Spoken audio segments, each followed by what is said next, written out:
Obviously, I'm well, not obviously, but I'm a bit of a stickler for historical documents. I don't know if you knew that or not about me. I don't think I did. Well, you learn something new every day. I wouldn't mind seeing all the receipts for Mamma Mia's on September 10th, 2001. I think that's is it not an unreasonable request? Freedom of Information Act? Can I get that? I think we might have to go through the IRS or the FBI or something, but I think those records should exist. All I know is I was told from one of my sources, 6 people walked in there very pro-America that night, had some pizza. That's all I'm going to say. That's it. That's all I'm going to say. Do you think it's a very large wire transfer payment that came from a cave in Afghanistan? I don't know. It's a good question. But yeah, it's wild that it's been 19 years. It's insane that it's been 19 years since that. It's crazy. Remember that first anniversary that Diane Sawyer sent me to the special with all the women, the widows who were pregnant. Certain kids are in college now. It's nuts. Yeah, they're getting ready to vote. Yeah, they can vote. It's true. I mean, next year's going to be 20 years. Jeez. And I'm sure everybody will take, everybody on Twitter will acknowledge all the rescue people who went into a building that they knew they were going to die, or almost certainly thought they were going to die, to go and save lives. And those people who went in there to save those lives had no idea if the people were black, white, whatever. They didn't care. It was their job. I'm sure Twitter and will be very respectful and take a pause today from. You think we're going to stop complaining about Blue Lives Matter all bumper stickers and flags? Yeah, because if that happened again today somewhere, they would do the same exact thing. Just to keep that in mind again. I am not one of these people. 9/11 was obviously a horrendous day in American history. I'm not one of these like people personalized about. It's not really, of course, but it's just you think of that and then you think of these. Again, I understand everyone's situation now, but it does kind of piss you off. But I don't know. Were you going to say something? I know a million people will say this, but thank God we didn't have social media back then. Can you imagine the cesspool that Twitter would have become? Christ. Well, between the conspiracy stuff and blaming people and, it's just going back and listening to some of the tapes from news broadcasts or radio broadcasts, what strikes me is how instantly things switched to, we got to get revenge. Yeah. We got to go get these guys. And it makes it much easier to understand the folly of the Iraq and Afghanistan wars because the national mood was, fuck the people who did this to us. I mean, all the Democrats, backed it up immediately. Yeah. And that cost, some people think that cost Hillary Clinton the 2008 election. Because Obama, to his credit, now he wasn't in the Senate at the time. He supported it, but he didn't have the vote for it. Right. When he was in but he had given speeches opposing it before he was. Now, if he'd been a senator, I think he would have. And as a senator, by the way, he wound up voting for a lot of stuff to help the military while they were there, which I understand. But anyway, I don't know. It's just it's sort of a numbing thing, and it's hard. And people, I don't know what the age cutoff is when people who don't remember it versus who remember it. Well, I mean, just from a child psych standpoint, it's usually like 3 or 4 years old when you start to remember stuff. Yeah, but I just mean even like, a 5-year-old doesn't, a 9/11 really, they know it happened. But I mean like somebody who remembers sitting down, watching TV. I mean, you might remember just seeing the images on television. Yeah, maybe. I don't know. So yeah, so it's, it's the worst day in American history, I think. I could be wrong. I don't know. I'm sure somebody would say some Civil War thing, I suppose, right? Yeah, I suppose you could compare it to Pearl Harbor. True. Oh, yeah, for sure. Yeah. Mike stand up in Saco, or lack of stand up in Saco, which still is honestly, I don't want to say it pisses me off more than 9/11 because it doesn't, but it's been 19 years. I mean, Mike's thing's only been a few weeks. It's a little fresher. Yeah, it's just the wound's a little. I mean, enough with the 9/11. I'm still pissed at Mike. What the fuck is he fucking thinking? How's that possible? Maybe he just didn't believe, or maybe his commitment to the show was so great, he understood you wanted him to bomb and that Steve from Providence telling him about it was a real betrayal. So he honored your original vision and bombed on purpose like Norm Macdonald at Bill Clinton's White House Correspondence Dinner. But he had one joke, though. And also, YouTube is reinstated at noon today. I was surprised by this. Well, is it really like, Tim from Canton's fault or Gig's fault that Steve from Providence is a snake? Well, of course Mike's not. a moron. So of course not. Well, but your entire rationale yesterday was that one must suffer. If all must suffer for the sins of one. Well, yeah, you're being like a medieval king, burning down all the peasants. I think they sat on it for a day, and I thought about that's not fair to these guys. They're trying to help. There's even the chance I might even do Mike and them in the Fins tomorrow night. Though I'm thinking I probably won't. Yeah, some people suspect that you were just singling out the Cheers show. Yeah, well, for sure I was. Absolutely, I was. Just happy not to have them. I'm so embarrassed by it. Justin could host Mike and them in the Fans, right? I think so, yeah. I let him do it tomorrow. And then if it's terrible, I'll fill in next week. All right. Or I'll say I will, and then I won't.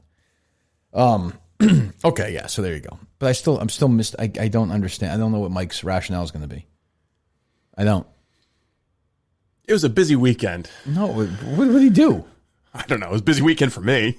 That's true. Yeah, not for him. Jesus, I don't know. Who knows? But yeah, so, oh God, can we hold off on that? I'm so angry about the Skip Bayless. I'm legitimately I was seething last night, the Skip Bayless stuff. I almost want to hold off on it because I'm going to lose my mind when I hear the sound again. I'm going to fucking flip. So give me something to put me in a good mood before I get angry. Entercom laid off a bunch of people. That's good. A bunch of people out of work during a pandemic. That made me feel better. Well, I don't even... Can 2020 get any better? I mean, really. Oh, I forgot there was a football game last night. So there was no real... They just locked arms or something? No, I think they did the American national anthem, and then they did what's the Alicia being Keys called the Black national anthem. Right. And I guess one team stayed in the locker room for both. One team came out, locked arms, and stood for the Black national anthem, left, then came back for the American national anthem, and one guy kneeled.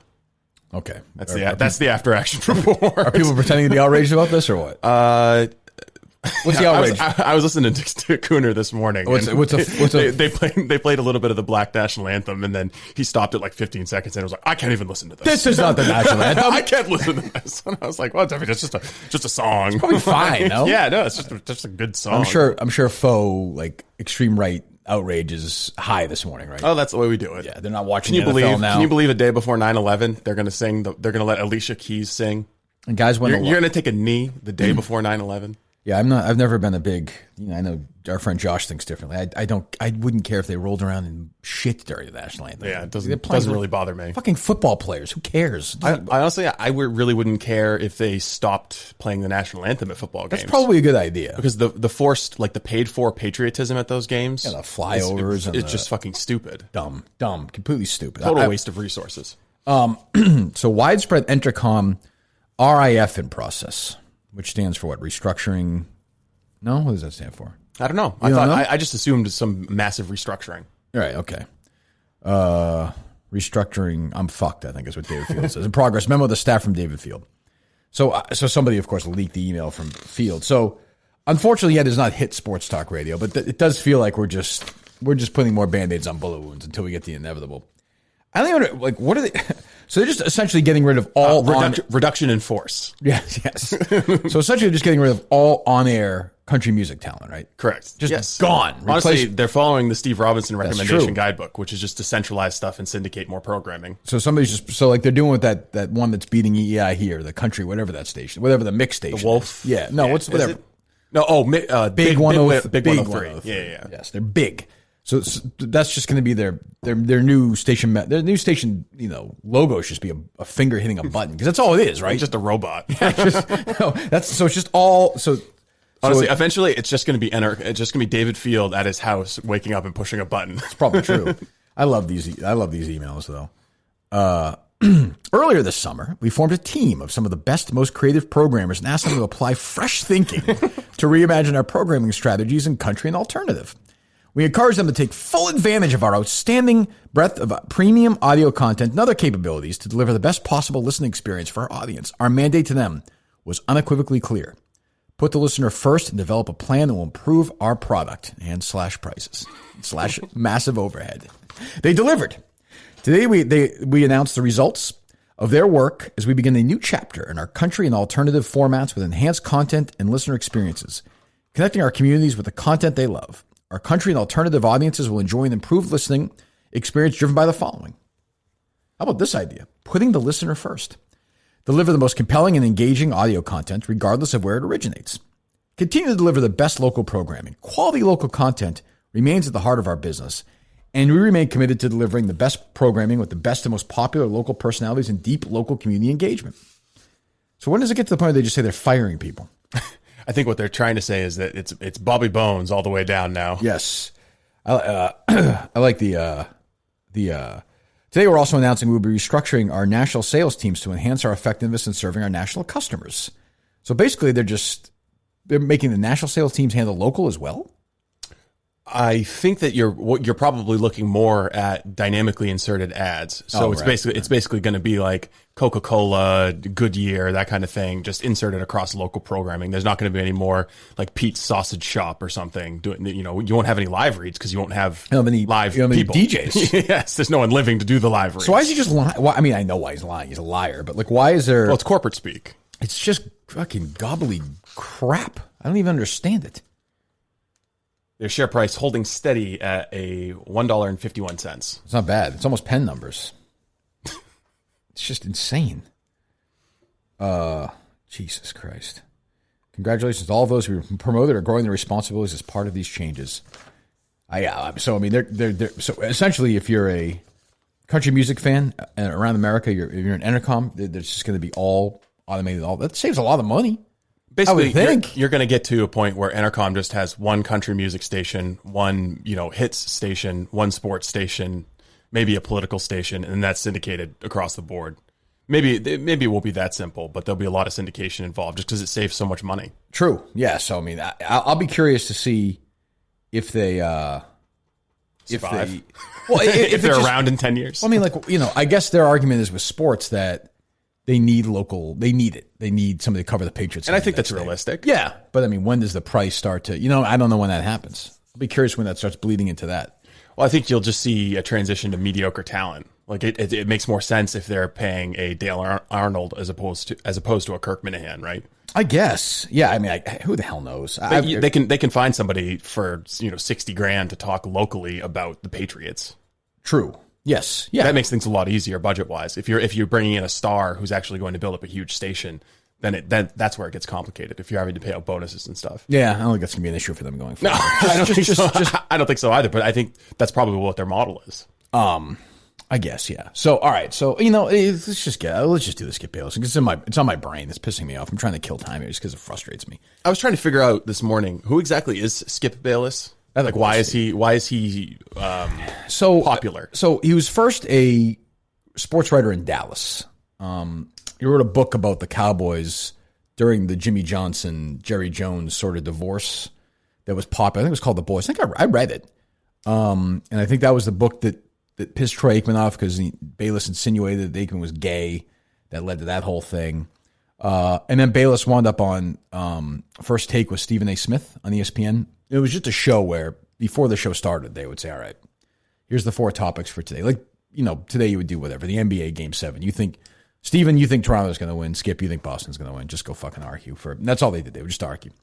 I mean, he's just an asshole. He's like one of these. Have you seen him? You see what he looks like? Yes. He just looks like an asshole. Yeah, he does. He looks like he's had a little bit of work done, maybe. He's had some work done. I would say he's been touched up. And he's one of these guys who thinks he's buff and like macho and southern and bullshit. See, he's got the attitude of someone who used to play professional sports. Right, but didn't. Yeah. So he's got that, that sort of thing. And he's just a troll and a dick, and I shouldn't let him get under my skin. I am guessing, I could be wrong, in the first, how long have we been doing this show? 15 months of this show. I don't know if we've ever said his name. Maybe we have once. I would be surprised. I don't think I've ever pulled clips of it. Yeah, I'm sure someone will tweet me and say I'm wrong. But you know what I mean? We've dedicated no time. We don't talk sports on the show, so it doesn't really matter. So yesterday, I actually tweeted out yesterday that I saw a quote in a clip, and I thought, the worst part of this is he doesn't believe what he's saying. Hey, listen to the whole thing. I actually think he believes what he's saying. That's what I think as well. I got a lot of people texting me, tweeting back at me saying, they don't even know what I was talking about because it doesn't fly in their radar either. So Skip Bayless does a show now on FS1 with Shannon Sharp. I was going to say Sterling Sharp, his brother, Shannon Sharp. And they they also put it out as a podcast. Oh, okay. So they were talking about, they took the sound down, right? I don't know. I was listening to it around like 6 or 6:30 yesterday on the podcast. Okay. As well. Yeah. They were. I thought one of these stories last night said they took it down. Well, the video will be all over Twitter later today. So that's true. So they're talking about Dak Prescott, the quarterback for the Cowboys, who did an interview with somebody. I apologize. I forget who it was, and said he's been battling depression since the start of COVID, and his brother committed suicide, and then his mother. I don't want to get this wrong. Did Dak Prescott's mother die of cancer or no? I believe so, yeah. Okay, let me see. Dak. I think that's right, but I could be wrong. In the video, I think she did. She died in 2013, the poor woman. In the video, Shannon Sharp actually died of cancer 2013. Shannon Sharp actually sounds very articulate and compassionate and like understands what's going on, is actually a reasonable human being compared to Skip. I thought he did pretty well. And he can be an idiot too, and I thought he did pretty well. And his brother, Jace Prescott, died in April of this year. So Dak Prescott talks to this, I forget who it is, talks to this guy, and he's talking about how he, is going through depression and has depression. And, I thought it was a pretty gutsy thing to do, or whatever, an important thing to do. This is a guy who is, a real role model for kids, for young kids, especially in Texas and all that stuff. And, it's still, I talk about this all the time, still a tough thing for a guy to do. There's still a stigma, especially against men, talking about it. So I thought, that's pretty impressive. I don't know if I've ever seen Dak Prescott play football. I mean, I don't really care. But I was like, this is an impressive guy talking about this. And his brother committed suicide in April. And I think anybody who pays attention to stuff knows that depression and suicide is, hereditary. It's a family. I mean, there are many families in history that've got, look at Brandy Love. Yeah. I think her great-grandfather, her grandfather, and her father. I think her dad did too, right? Oh, yeah, sorry. No, you said father. Yeah. There's, some famous families, a famous wrestling family, the Von Erich family, right? I think 4 or 5 of them did. I mean, this is, a lot of this. I know of a family where 2 brothers did it. And I speak to people who I know, their brothers have done it, their sisters have done it, their mom or dad did it, and they're struggling with it. So Dak Prescott goes on and does this interview. And good for him. And then, I don't know. So Shannon Sharp and Skip Bayless have a debate, and they start talking back and forth. And Shannon Sharp says, good for him, da-da-da. And then Skip Bayless, who where are we starting? Are we just starting with the... where he just starts pulling the tough guy thing, basically. He's the quarterback of America's team. And and I know, this sport that you play, it is dog eat dog. Mm-hmm. It is no compassion, no quarter given on the football field. If you reveal publicly any little weakness, it can affect your team's ability to believe in you in the toughest spots, and it definitely can encourage others on the other side to come after you. You throw an interception, you're going to hear, you depressed number 4, get that sort of thing. You get sacked. How did that feel? You getting down about it? You just can't go public with it, in my humble opinion. So, we'll play. There's a lot more, obviously, to play, right? So, I would just say this to that. I think Skip Bayless has this idea that this makes him less tough. I would argue, personally, I think it makes him more tough that he's talking about it. And this idea that Dak Prescott, who plays in the NFL, is going to, if some guy says to him, you depressed after you knock him down, like he's going to kill himself or something, is so stupid and spoken by somebody who I don't think has ever played a sport in his life. You think that's going to bother Dak Prescott? On 3rd down, he's going to go back and pass and be like, that's right, 2 plays ago. That's not how it works. That's not how depression works, you fucking idiot. You insensitive shithead. And just so stupid and small-minded. The thing is, Dak Prescott's going to be like, that linebacker made fun of me 2 plays ago. It's just not, it's fucking dumb. And he wants Dak Prescott, I guess, just to keep the shit bottled up and not talk, because we'll play more sound. In Skip Bayless's stupid, warped fucking mind. I don't want anybody to be sick, but, maybe he's got a giant fucking tumor in his brain that's affected his thinking. That's the only way I can think somebody be that fucking stupid. That it'd be better for Dak Prescott to what? Keep it bottled up? And then what happens? Not to talk. Do you think any reasonable person reads that and thinks, oh, he's a pussy. Oh, he's not going to be able to be a quarterback of an NFL team. You don't think a quarterback of an NFL team has gone through depression in their lives? First of all, most of them have 50 fucking concussions in this stupid sport. But secondly, this idea that and he says it at one point, I don't know if we have the specific sound, but he's I go through life. I don't complain. You go through life. We have that later, right? You don't complain. I don't complain. Do we have that specific sound or no? So now I got to declare who have I always been? I grew up I had a rough childhood, broken home, just soaked with alcohol. I had some really low moments in my childhood. And I just kept fighting. I fought through every one of them. I've had some low moments professionally where some dark times happened, and you've been through it too. And you know, and I know, you just fight. You got to fight back. You can't give in to the depression. You try to rise. This is for like 1941 or something. Like, what is he fucking thinking? First of all, Dak Prescott's playing. He didn't retire. He's fighting. I understand Skip Bayless may have had a tough upbringing, and if he got through it and he's not depressed, good for him. Lucky guy. Depression's a real thing. It's as real as cancer. It's as real as anything else. This poor guy's brother killed himself. April, May, June, July, August. Less than fucking 5 months ago, this guy's brother killed himself. His mother died of cancer 7 years ago. I don't know how old Dak Prescott is. I'll say he's 28 years old. I have no idea. Whose brother died. It could be his best friend. I have no idea. And his mom is gone. And he has depression in his family. This guy's in 27. 27. And he said he went through COVID depression. This guy is probably going through real hell. And Skip Bayless wants him to tie his shoes, fucking put his pants on or whatever order you do it, and fucking get to work because that's what fucking Johnny Unitas did, you stupid fuck. I mean, what is that? This is not even like a debatable situation. This guy should be fucking saluted, Dak Prescott. It takes a lot of guts. It's fucking, for all, I have no idea. For all I know, Dak Prescott is thinking about killing himself every single fucking day. And doesn't because he has a family, because he has this, because he loves this, because he does that. That takes guts. And for Skip Bayless to say, like, suck it up, pussy boy, is fucking incredible. It's fucking, and now, again, he could, I'm not going to say fire him or suspend him. Fuck no. Let him have his TV show. I don't care. But I'm going to call him out for it. It's fucking amazingly stupid.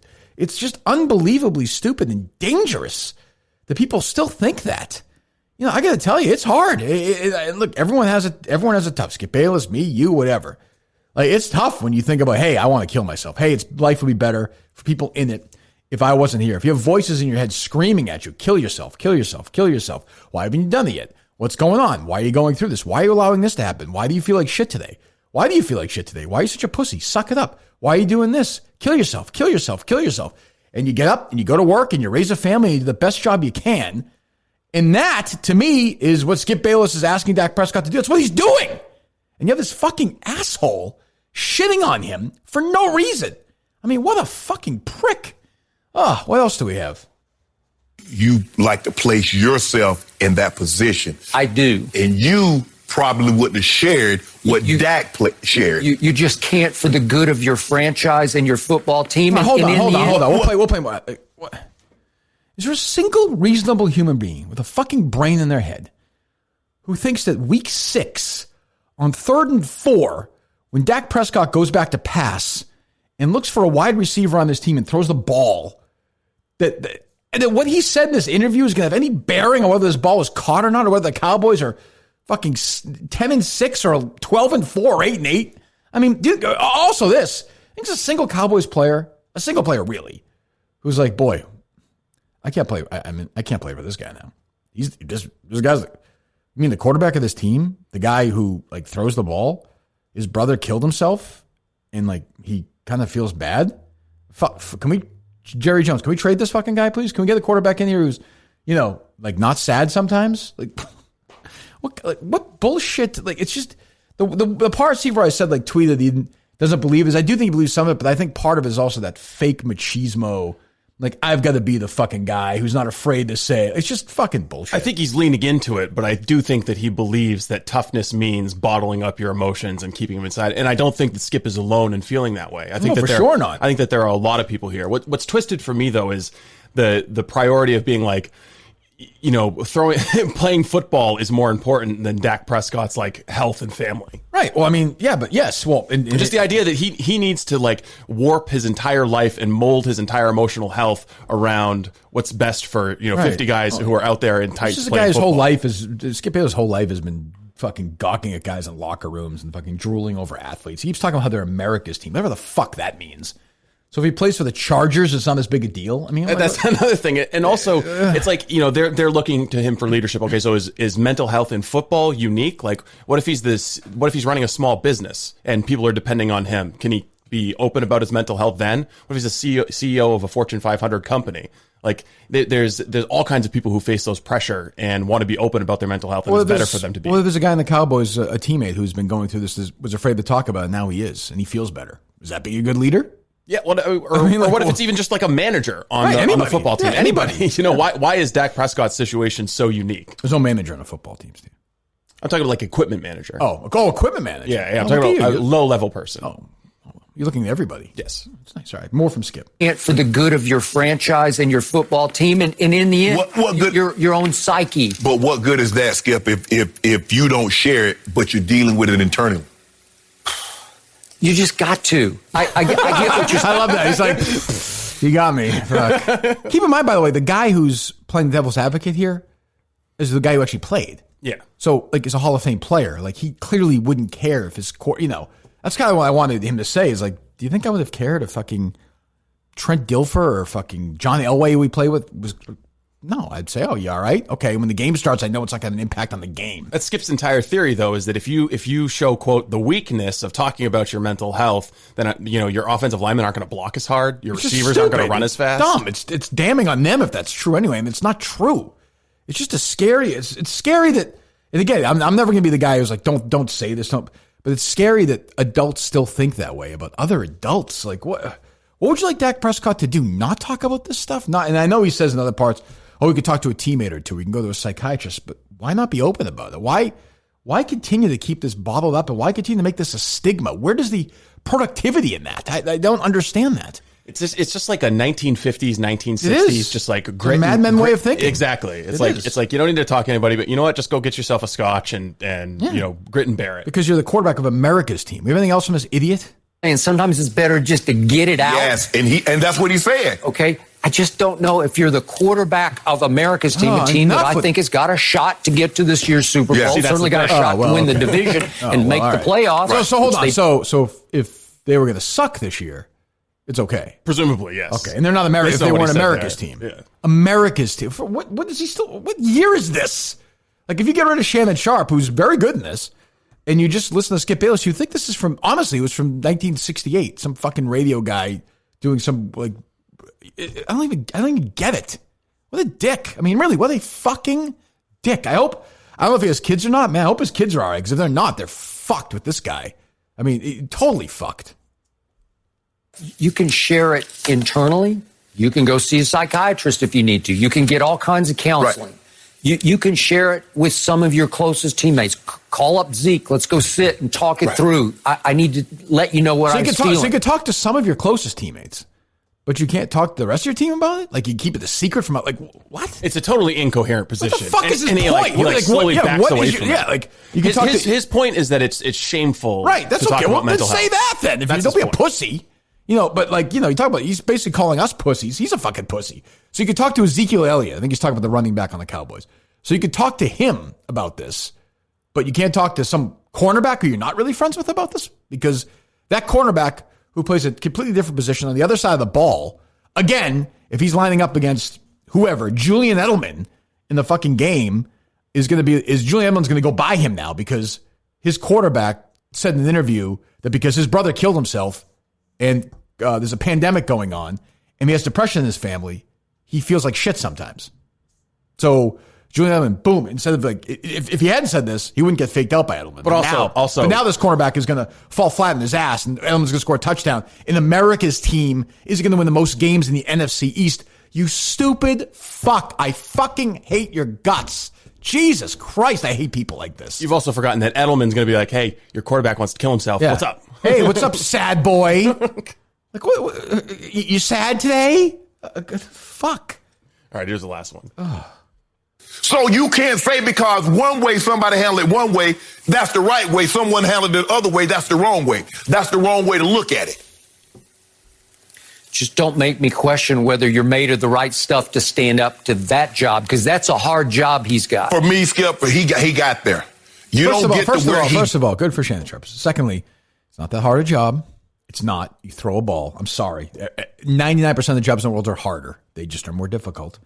And secondly, the right stuff. What is the right stuff? That's what I love to ask Skip. What does that mean, the right stuff? Like, in Skip's mind, the right stuff is that you bottle it up and you don't talk about it? Yes. But you can still have. Can you still have depression and be a quarterback in Skip's mind or no? Yeah. But you just can't talk He's about very it. clearly saying you bottle it up inside like a tough guy, like a man. Like a man. Okay. And you have the right stuff. Like in his mind, that's like, Johnny Unitas and Joe Montana and those guys. They have the right stuff. Okay. Well, okay. It's just and again, I saw people calling for Skip Bayless to be fired. I am not one of those people. Absolutely not. But he's just a fucking dummy, caveman, Neanderthal fuckhead who is, dangerous. That's just dangerous. If one person who is going through this is watching that stupid show, first of all, they go watch that stupid show, the fuck kill themselves anyway. But secondly, they're like, oh, well, geez, I don't know. Maybe I can't talk about this now. Where Dak Prescott, I think, should be saluted. It takes a lot of fucking guts. Forget what I do. It doesn't. I just do this on my own. He isn't a macho shit like this, macho fucking community. Where, like you said, there are people who I'm sure agree with him. I'm sure if Skip Bayless was on the radio doing this, he'd take calls from like, yeah, fuck this guy. I bet a lot of NFL team owners agree with him, with this sentiment. Probably. Because they're from that generation. I guess, yeah, it's probably true. But it's just dumb, antiquated, stupid thinking. What a fucking asshole. Oh, my God. I was seething when I heard that sound yesterday because I just think of this poor guy. And I don't care if he's got $600 million. It doesn't matter. In this one, it doesn't matter. You can be rich. You can be poor. Ask Kate Spade. Ask somebody who we don't know who had no money in West Virginia or wherever yesterday who hung themselves. I don't know. It doesn't discriminate at all. It doesn't care about color. It doesn't care about wealth. It doesn't care about anything. When it gets in your fucking head, it will never leave. You can get it. You can silence it a little bit. You can mute it, but it's with you forever. Dak Prescott is going to have this with him for the rest of his life. And this asshole doesn't understand. I don't need to be sympathetic, but don't be a fucking prick, which is what he is. No question. So fuck him. Oh, that pissed me off. Jesus. You know what didn't piss me off yesterday? My new best friend. My bag. Ooh. Yeah. Did you put it to use? What'd you fill it with? Yeah. Well, I saw people on Twitter making fun of me for being excited about getting a bag. To them, I would say, fuck you. The Skip Baylesses of the Minifan world. I liked my bag. I had the bag in the car today. I rode with it. I almost ran with it today. I talked to it. It's my best friend. Everybody needs a bag. Best friend in the world is my bag from Bespoke Post. It had a beautiful, I'll tell you what. One of the things I got a nice, I didn't have this. I have a nice knife now that came in there as well. Oh, excellent. Yes. You see, you were making fun of me for having my knife back here, but it comes in handy. Yeah, it sure does. It's nice to have it. And again, I got to say this. Like, I didn't realize this. I like opening gifts. I enjoy the process. You've just learned that now? Yeah, I was always kind of about it before. But now I can pay $45 a month to throw myself a party every month. Done. As opposed to, by the way, so you get over 70, and that yesterday was worth way more than $70. Yes. Worth of gear. They're going to give you stuff. You're going to take quizzes. I'm going to go take the quiz every day now. Boxofawesome.com. Your answers will help them pick the right box of awesome for you. They release new boxes every month across a ton of different categories. Again, and a beautiful notebook, which I enjoyed. Some potential sketching. Maybe I'll get into sketching. Who knows? I don't know. Did you do like a artistic rendition of your raid? You get that one, Steve? Yeah, I got that one. I set you up for that. It's your fault, not mine. But I'll tell you what, I woke up this morning with I used the bag as a pillow. Just woke up with it. Had breakfast with it, went for a run. It's my best friend now. Bespoke Post makes you best friends with these items. That's what they do. You go to boxofawesome.com, get your first monthly box, and you sign up at boxofawesome.com. Enter the code KIRK at checkout, KIRK. Boxofawesome.com, code KIRK. You get 20% off your first box at Bespoke Post. What else do we have? Well, we've got that Shirley column we should probably get to. What's going on here? Shirley writing about the Boston mayoral race. Well, it's just very sexist, I think. I don't know. I would say so. So I guess Marty, our friend, moron Marty Walsh, spilled the beans that Michelle Wu is running for mayor against him, right? Correct. So yes. Michelle Wu, Boston City Councilor, called him up and said, hey, just as a courtesy, since we're both Democrats, I'm going to be running in the primary for Boston mayor. And Marty Walsh went out and told a couple of people, not the press, just told a couple of people, hey, I'm going to have a primary challenge. He was probably fundraising, to be honest, going out and saying, hey, I'm going to need to raise a little money for this primary. True. And that leaks to a reporter at the Boston Globe. Boston Globe calls up Mayor Walsh and says, hey, we've heard X, Y, and Z. Can you confirm? And he says, yeah, that she told me she's running. Yeah. And now Shirley Leung's contention is that this was sexist of Marty Walsh to make the announcement on behalf of Michelle Wu. This is right. For many women, form of mansplaining. For many women, she writes, it's an all too familiar feeling. That moment in the meeting when you're about to share an idea, only there's some guy grab the credit. It's a kind of mansplaining behavior that men shouldn't get away with anymore. There you go. So she speaks to a UMass professor who studies gender and politics. I can only imagine. what that class must be like. So yeah, I mean, he would do this if a guy did it. So this is clear politics. This is what you do. You deny your political opponent the opportunity to have a staged, entrance into the race.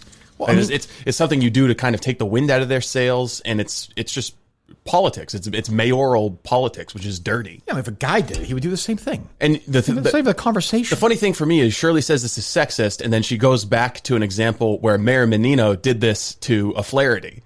So she finds an example of a man doing this to another man, right? Like established precedent for this happening in Boston mayoral politics, but then still clings to this idea that it's sexist. So do you want Michelle Wu treated like a man would be treated in this race, or do you want her to have special treatment because of her sex? Well, there's no way she's going to win, though, right? I don't think so. I mean, we talked earlier about the incumbency effect for Boston mayors. I mean, they don't lose, but I'm not looking forward to the amount of hand wringing and advocacy that's going to come from the Boston Globe and Shirley in particular. Every single column is going to be Michelle Wu this, Michelle Wu that. That's why I am endorsing Marty Walsh. What? Yes. Endorsing Marty Walsh? Yes, I'm endorsing Marty Walsh. Will he even have a Republican run for mayor or no? Oh, no, I don't think so. Does it even happen? Is there even an election? I don't think so. I don't even think they have a primary. I suppose I could run. So you're that'd be good. So you are endorsing Marty Walsh? I am endorsing Marty Walsh. Who hates me and I hate him? Yes, I am endorsing Why, because you had dinner with him once? Because he is not Michelle Wu. I think he's probably. It's not Michelle Wu's fault that Shirley wrote the story. I think he's the least insane option. Yeah, but Michelle Wu didn't write the story. Shirley did. It has nothing to do with the story. Michelle Wu is just as radical and crazy. Yeah, but Marty is corrupt. He's a blue collar kind of corrupt. He's a thug. He's never taken any skin off my nose. Well, how do you know that? It's true. But you're endorsing Marty Walsh. Yes, that's a bad move. He once offered to set my wife up with a job at the Boston Redevelopment Authority. So did he really? Yeah. That's what I mean. He's a scumbag. Did he really? Yeah. When he was at that dinner? Yeah. What was the dinner? What was it?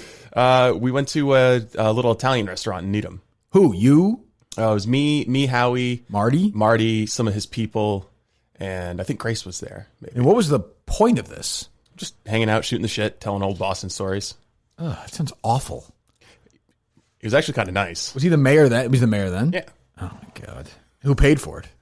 I forget.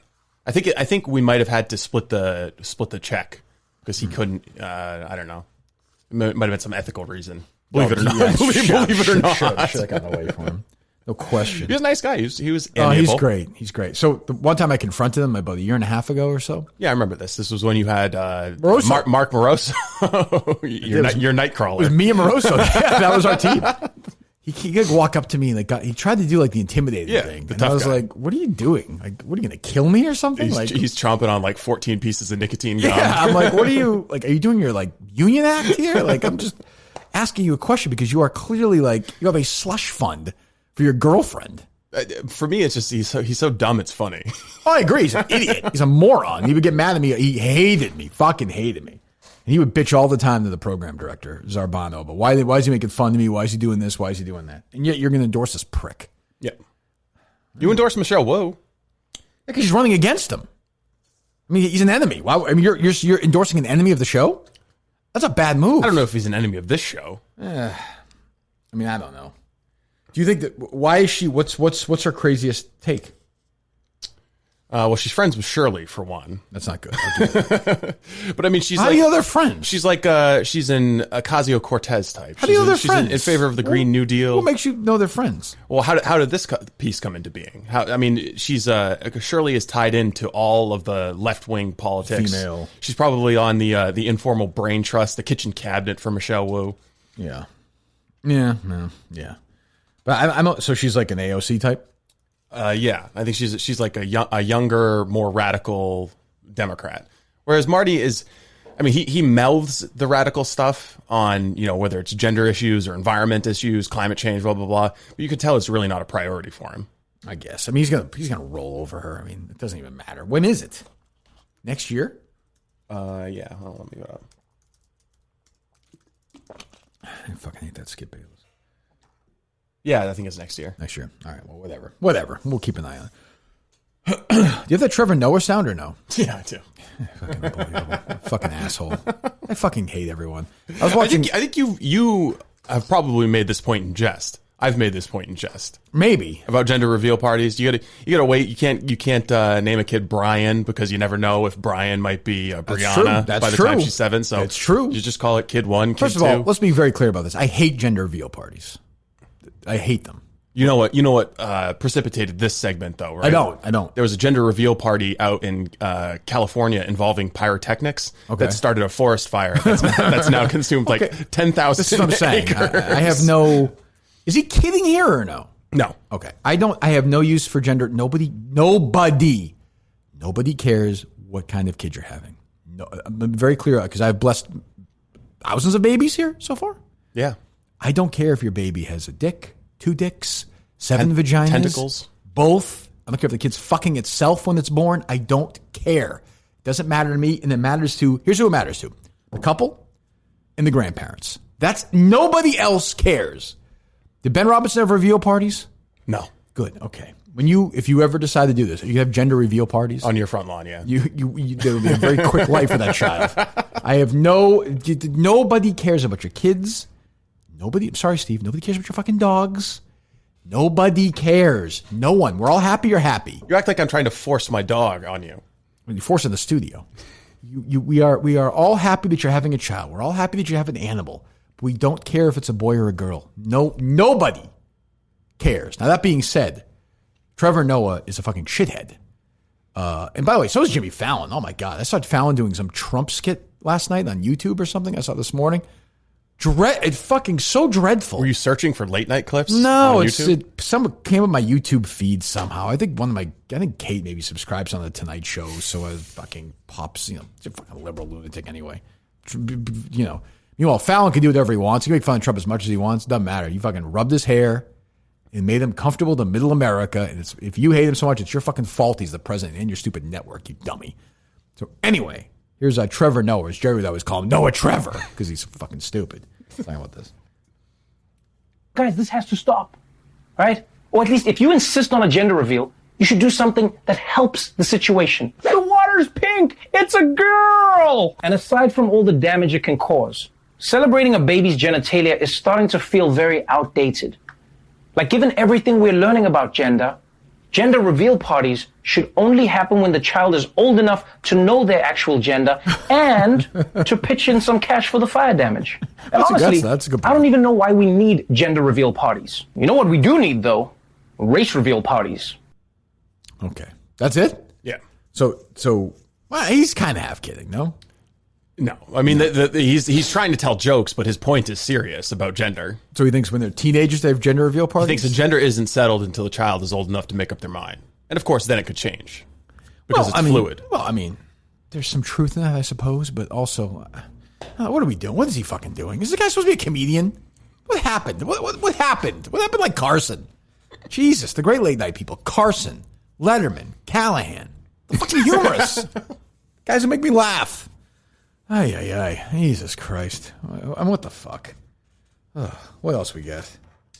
Well, they're trying to cancel a Democratic congressional candidate, Mark Kelly, the brother of the astronaut. Remember, they're identical twins, and his brother spent time on the space station. That's the husband of the Gabby Giffords. Yes. Yeah. So they're famous, for that, but also because they were like a twin study. Well, he's also an astronaut, though, right? Yeah. His brother's, like you said, his brother Scott, right? Yeah, his brother spent like a year in space. I read his book, yeah. They bring him back down, they compare him to see how being in space changes the body. It's pretty interesting, actually. It is. But so they asked, he's doing some kind of forum, apparently, and this was a while ago, and he was asked basically... I think the question is about colonizing Mars. Yeah. And he kind of makes a joke about what happened to his brother when he was in space. I think the word hasn't gotten out how bad it is for him. You know, it's gotten so bad that we recently had to release him back into the wild. He's like halfway between like an orangutan and a howler monkey. We even changed his name to Rodrigo. He lives in the woods. He lives in Eagle Rock Reservation. No, it's... Okay. So that's racist because he said Rodrigo.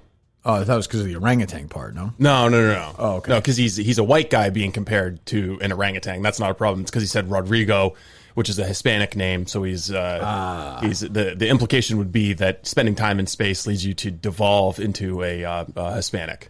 My brother's year in space was really hard on him, and we tried to bring some light to his difficult ordeal. But this comment does not do that, and I apologize and deeply regret it. See, it seems to me like he's from Arizona, where Rodrigo might be a common name, so he just was reaching for a different name. I don't know. I mean, it's not the funniest joke in the world, but it's also not like this guy's some white nationalist. He's going to win the race anyway. I'm seeing in the polls. No, yeah, I think so. But it's just, the element here of hypocrisy is for Republicans who would be very like common sense and defend any Republican who said this, but jump all over it just because the Democrats said it. There's some political advantage. Yeah, of course. Of the three of us on the show. We'll count Mike as part of the show for I thought you were talking about Marty. That's well, soon enough. I would say, if I had to do a draft, who could live a year in space by themselves the easiest? I'd pick you first. Well, of course, yeah. Me second, Mike third. Yeah, that doesn't seem controversial. Don't you think? Oh, I'm not trying to be. I'm just trying. Yeah. I'm trying to. Well, I mean, actually, if I said to you right now, were you? I could see you as a kid wanting to be an astronaut. Maybe. Oh, I did. Yeah, you did. Yeah, you seem like I applied to MIT. You did to be an astronaut? I wanted to be an aerospace engineer. Okay. I had this idea that I would design the spaceship, and then they would need a mission, and they'd be like, "Well, we need someone who knows the spaceship," and I'd be like, "Yo, I know the spaceship," but my eyes didn't work. Why wouldn't they just use an astronaut for that? You need. Well, I couldn't be an astronaut because you need perfect 20/20 vision. No, I understand that, but why wouldn't they just use an astronaut for that mission? Because I'd be like the super smart MIT guy. I know, but all the guys who designed the plane. I know, but they designed the jet. But these people historically have designed the planes, and other people have flown them. Neil Armstrong did not design. Yeah, but what if it's like a longer mission and they might need repairs along the way? Then they need like the guy who designed it. Then they would get a repair guy for it. You would be the guy in the movie on the ground. Have you seen Independence Day? Okay, Jeff Goldblum, he designed the virus. They didn't hand this off to some astronaut. You would be Judd Hirsch in Independence Day. No. You'd be Jeff Goldblum's dad. That's who you would be. No. You would be. They did not hand Jeff Goldblum's virus to some astronaut to insert it. So in the movie Robinson, like Robinson 13, you would be the guy, one of the guys with the glasses like that and the pocket protector, like trying to figure out how to get these guys not have back. a pocket protector. Well, I'm saying I'd be the macho intellectual. No, they'd be like the Ed Harris type, and he'd be like, all right, we need our guys. You'd be part of that sort of geeky team. No, I'd be like a Bruce Willis type. No, I'd be like a combination between Bruce Willis and Ben Affleck. No, you would be like Clint Howard, Ron Howard's brother. That's who you would be. You'd be trying to part of the team trying to figure it out. Yeah, but I'm on the spaceship and I'm a hero. No, you would not be a hero. Yeah. No, probably not. So anyways, I didn't get into MIT, and the woman who because of your eyesight? No, because of my SAT scores. But the woman who signed the dean who signed my letter of rejection later turned out that she falsified her entire educational which went to high school, college, and jobs. She faked a bunch of degrees and was dean for several years. So. That's why you think you didn't get in? Well, definitely. Oh, because of her moral compass? Yeah, of course. Well, what would you do? You'd be okay for if I said to you right now, okay, your eyesight's perfect. Mm-hmm. Now you have a lovely wife and Ziggy and a nice job. But they came to you and said, Steve Robinson, 1 year, just you in space. Today, you're in? Yeah, my wife probably wouldn't like it, but I'd do it. I don't know about that. But you I know our listeners would be happy. Yeah, they would. So I think I could pipe in a signal from the International Space Station. That's true. I didn't even think of that. That'd be a great show. Hey, fuck you, Mike. Better than Jerry's sound on this podcast. So you would do it? Yeah. You don't think like 4 days in you'd be like, oh shit, I have 361 days to go? Well, there's vital scientific research that needs to be done. I respect that, but you wouldn't have any isolation issues? No, I like solitude. So do I. So do I, but a year of it is tough. And you forget, who I'd get to hang out with on the International Space Station? I don't. Russians. That's true. I didn't think of that. I'm saying you're adrift for a year. No contact. Yeah, I would. No human contact. None. Yeah, I could do it. You could do it. Yeah. I think you could too. I would prefer something more mission oriented than just like seeing how plants grow on the International Space Station. Like, I know. So you don't get to fight a war up there. Actually being being on a moon base or colonizing Mars, I think that would be sweet. Or fight the Emperor. Yeah. Something like that. Those things aren't going to happen. There's no, what's his name? What's Josh Brolin's name? Isn't he the bad guy? Isn't he the super Thanos guy or whatever? Or Thanos. Yeah. He's not going to be there. Yeah, I understand. You're not going to meet up with Rocket and with Dave Bautista and join the gang. That's how it works. I think that there's important work to be done in space. Mine asteroids and shit. Are you in fact volunteering right now? Yeah, sure. Why can't you wear glasses in space? It's because you have to have 20/20 vision in order to become a Navy or Air Force pilot. Well, can't you get LASIK?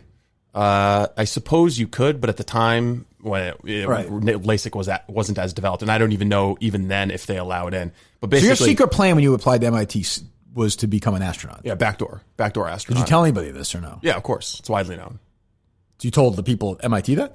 No. What do you mean it's widely known by whom? Like all my family, my friends. Okay, I didn't know, but okay. I said family and friends. Sure, I understand, but it's not that widely known. It's pretty widely known. I don't know how I do. First of all, I don't love flying, but there's no turbulence in space, right? Well, I mean, if there's space junk or meteorites, but largely no. Yeah, it's not like the Empire State. I'm going to be flying through a thing. Do you you don't do roller coasters, right? No. The period, you've been on a swing set before, right? Yes. When you're at the apogee of the swing and you're momentarily weightless? Yes. Do you like that feeling? I feeling? don't mind that. I don't hate that. That'd be part of it. You have to become accustomed to weightlessness. Also, the food is not great. Yeah, but you're not really a big food guy. True, but I do like some spaghetti and a pizza once in a while. Yeah, you just have pizza from a tube. It's not the same though, right? You're a foodie though. That would be tough for me, yeah. It'd be very tough. Can I run? Yeah, they have a treadmill and they have bungee cords that strap you down to it. It's actually very important that you run because you need to prevent muscular atrophy. Yeah. Okay. Yeah, Mike would have. First of all, Mike, of course, would be useless up there. Like, what would he bring to the table? Although, it may be interesting to see a blind person. Yeah, I think that they'd probably try to study because interesting things happen to your body in weightlessness, especially your eyes. Your eyes can start to change shape. Yeah, it could bring back his sight. But he would. But I would. I think it would be easier for him though. In some ways, because you're learning, your environment shrinks down very, very small, and you only have to learn by memory a smaller range of space. He might do better than you think. In a weird way, oddly, we have three people who might do okay there. I think you would do the best. I'm happy to be alone. I mean, I'd miss my family. But I'm saying if I were a single 45-year-old and they came to me and said, I would probably do it for the experience. Yeah. The problem, a year is a very long time. The problem for Mike though is that when you look at chemical propulsion rockets, every single pound of payload that you're sending into space costs $10,000, $20,000, $50,000. That's a lot of money. That's that's $1 billion. Yeah. So I mean, and he would bankrupt the country unless he cut weight. But there's a study in diabetes. Yeah. And blindness. How does insulin work? And stupidity. And they just see if it maybe he gets skinny, smart, and sight. And the other thing is they have pretty good internet connections with the International Space Station, so he could take the toaster classes on the space station. That's true. Did you talk to him yesterday? I did not. No. You did not. No, did he reach out? You told me to leave him alone. I don't know if he reached out to you. No, he didn't reach out. Okay. Presumably, we're talking to him right now. Oh, there's a question. There's no doubt he's listening right now. He's got his freaking phone right next to his face. Sorry, Mike. I didn't really mean it about the space joke. Yeah, of course. Well, naturally. And Steve from Providence's apology was pathetic. I don't even want to play this. Just pathetic. There's got to be humor attached. You have to play along. Yeah. Don't you think? I would think so. Yeah. There are discussions about what he could do for an act. Yeah, I would think so. To embarrass himself that would or to help the show, which would help the show too, but something that would help the show. Yes, there's stuff about licking a dog's asshole. I don't think that helps the show that much. I don't see where the quality of that is in terms of helping the show. I did see some people speculate that Steve actually told Mike this on the show. There wasn't a phone call, but it was actually a phone call to the show where he told Mike that he was going to have to do stand-up. Really? Yes. I feel like we would have remembered that. I think Steve would have mentioned that in his apology. Yeah. Either way, I don't care. It doesn't matter. But I mean, I could do a lot of reading up there. That'd be nice, some writing. Mm-hmm. What do you do all day? So you get up. How do you sleep? There's lots of weather observations. Do you float around when you sleep? No, they lock you into a little. It's kind of like a hyperbaric chamber. I'm in trouble. Yeah, nope, yeah, you're locked in, and you. Nope. How much room do I have? Not much. I'm out. They use bungee cords to create the sensation of gravity. Done. Yeah. I'm out. You could sleep like that? I think so. Yeah. I'd be willing to give it a try. I'm very claustrophobic. So that'd be an issue, right? Yeah. Can't do it is a small space. Yeah. I'm out. I can't do it. We haven't got to the point where we're using centripetal force to create artificial gravity. How about golf? They golfed on the moon. Yeah, see, that's why being on the moon would be a little bit easier if you're claustrophobic, because you could be like, guys, you know what? I think I'm going to go take a spacewalk, stretch my legs out. What'd your spaceship, in your mind, what did your spaceship look like that you designed, that you were going to design? I mean, I could give you a drawing. Just give me an idea. I'm curious.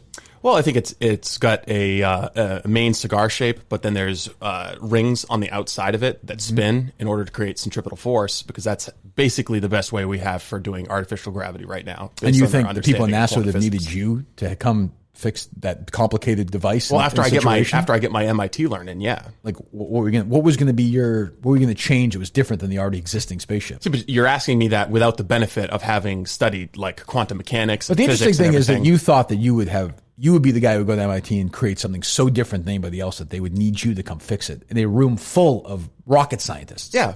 They would need Steve Robinson. So in your mind, I had confidence in my ability to learn and to come up with new ideas. So really, you applied to MIT because you liked Armageddon.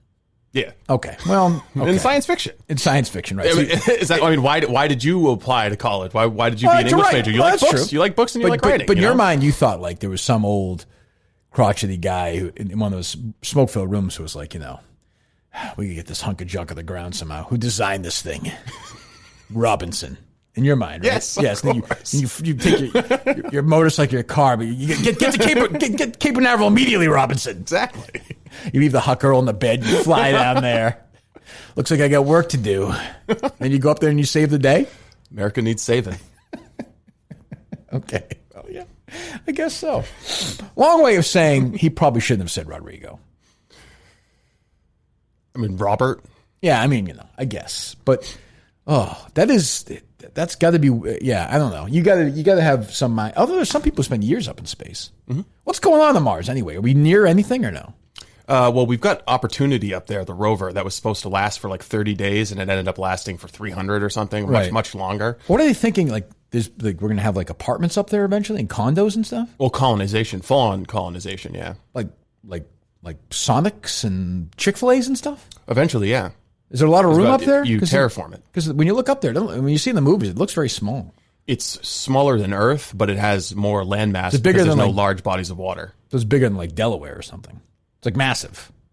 It looks small in the movies because you can see the end of it. It's a little bit bigger than Delaware. It looks small to me. I don't know. It's pretty big. They have highways there and shit eventually. What's the temperature? It seems cold. Yes, it is cold. That's why it would require terraforming. I don't know. Would you live up there? Yeah. Like 10 in your mind, will it happen in your lifetime? No. No. How long? I don't think so. I think there'll be people on Mars in my lifetime, but I think it'll like probably living there? Who would want to do that? You'll get cable up there though. Obviously, you're in space, right? You're in business.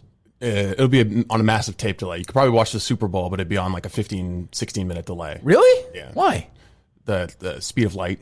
Oh yeah, that's true. It takes light 8 minutes to go from the sun to Earth. How long does it take to go from the sun to Mars? I think like 16 or 17. It's got to be far away because it's cold, right? It's far away from the sun. Yep. See? I'm not great with space. I'm not one of I've never as a kid, you're into science fiction. I could never get into it. So there's no atmosphere there. What we have to do is actually golf then. You could have golf. How? Yeah. It's going to be 10 degrees. What's the temperature right now on Mars? I mean, probably like negative 60. The fuck am I going to play golf in that? That's what I'm saying. You have to raise the temperature. You have to create an atmosphere on the planet and raise the temperature. And then what do you call it? Chloroforming it? Terraforming. Oh, that's better. It's basically what you don't want to chloroform it. It's basically what we're doing to planet Earth right now through greenhouse emissions. Well, I mean, I guess we basically want global warming to happen on Mars. Yeah, but you have so that it becomes livable. You have to be very extreme to get that done, though. Yeah, aren't you destroying Mars by doing that? You're destroying what it is naturally right now. That's what I'm saying. But you're making it habitable for human life. Yeah, but why the hell do we have to live there? Because eventually Earth has become overpopulated and rich people are going to need a place to escape. Do the people summer in Mars? No, I think they'll permanently relocate to Mars, yeah. How long would it take if we flew to Mars right now? How long would the flight take? A couple months. 3 or 4 months, I think. God. Yeah. Jesus Christ. And you're going to have to develop a space elevator on Mars in order to make it feasible to move stuff up and down. What do you mean, move stuff up and down? The gravity well requires a lot of energy to escape. So if you have a space elevator, it's easier to get stuff out into orbit. How about like there's a new book or something, like the Woodward book? Kindle.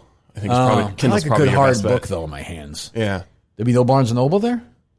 I don't think so. You could be the first. You could open up a little bookstore on Mars. That wouldn't be bad. movie theater. I mean, if you're gonna live there has to be stuff like that. There would have to be entertainment. Yeah. Yeah. It's an essential part of the human experience. Did you have a rocket? Did you name your ship in your mind or no?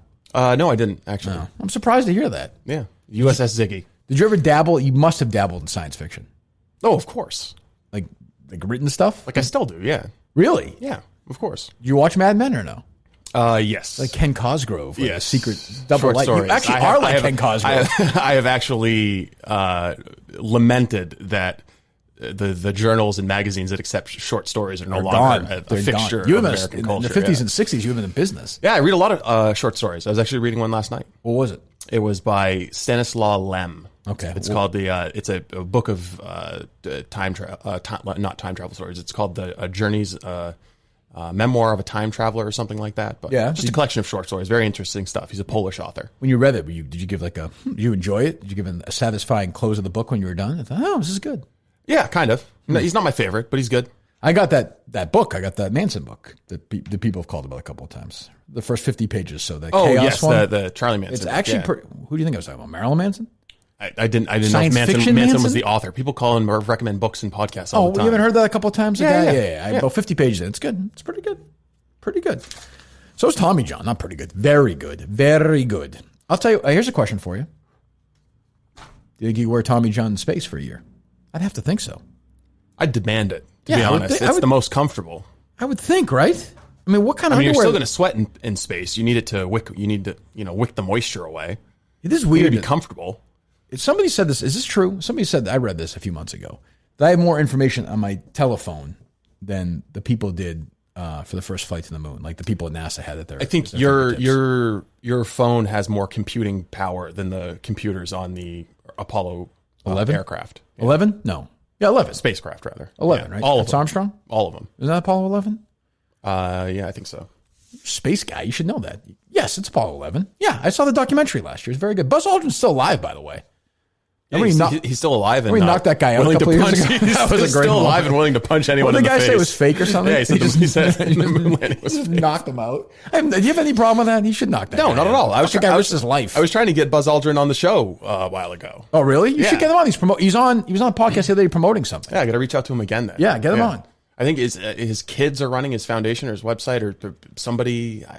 We had some kind of conversation with them and they were like, they basically gave us a maybe.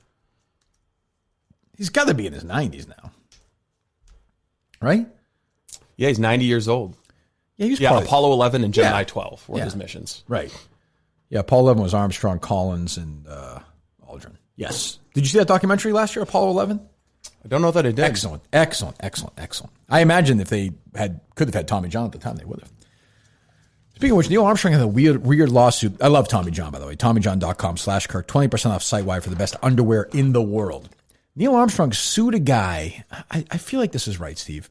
Maybe 20 years ago, his barber in Iowa, who would go to, stole his hair clippings and sold them on eBay or something. Oh, yeah. Isn't that right? Yeah, it is. He sold his hair trimmings for $3,000. $3,000. People are fucking weird. Well, before they knew that the moon was basically just made of pumice, there was all sorts of concern about it. They, the samples that came back, they had to quarantine them for 3 months because it might have weird space bacteria on it, and who knows what happened to the astronauts. So I don't know. Maybe it's a collector fetish or. What would your astronaut name be? Steve. Oh, okay, great. With creativity.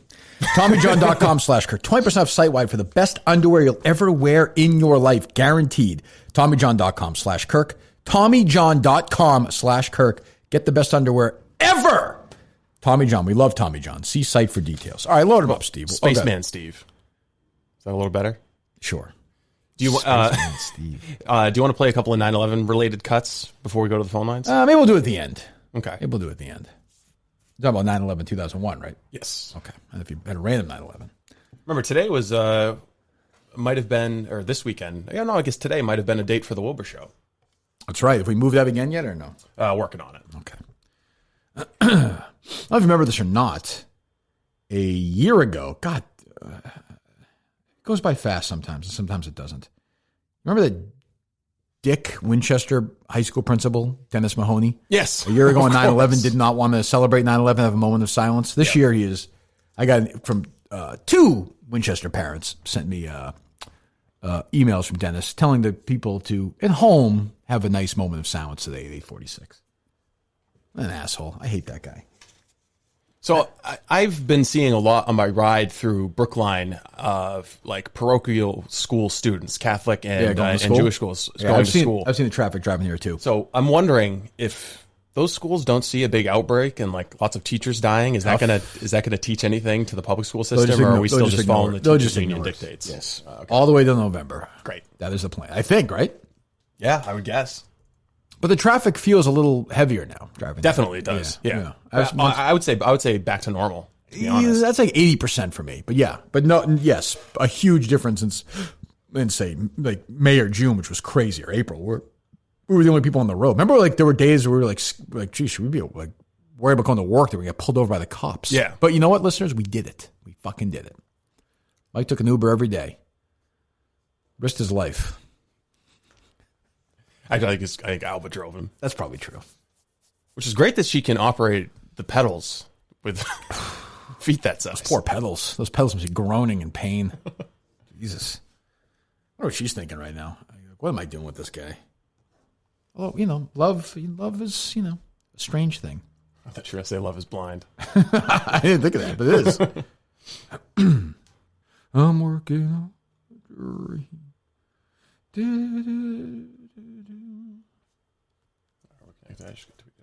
All right, go ahead. Are you getting just inundated with political text messages? Yes, from like people, and they always get my name wrong. And they're like, hey, whatever, Kevin, make sure you vote for whoever. You talking about stuff like that? Yeah, I get them all. I probably get 5 a day. Just Steve, radical Dems are outspending Senator Joni Ernst in Iowa.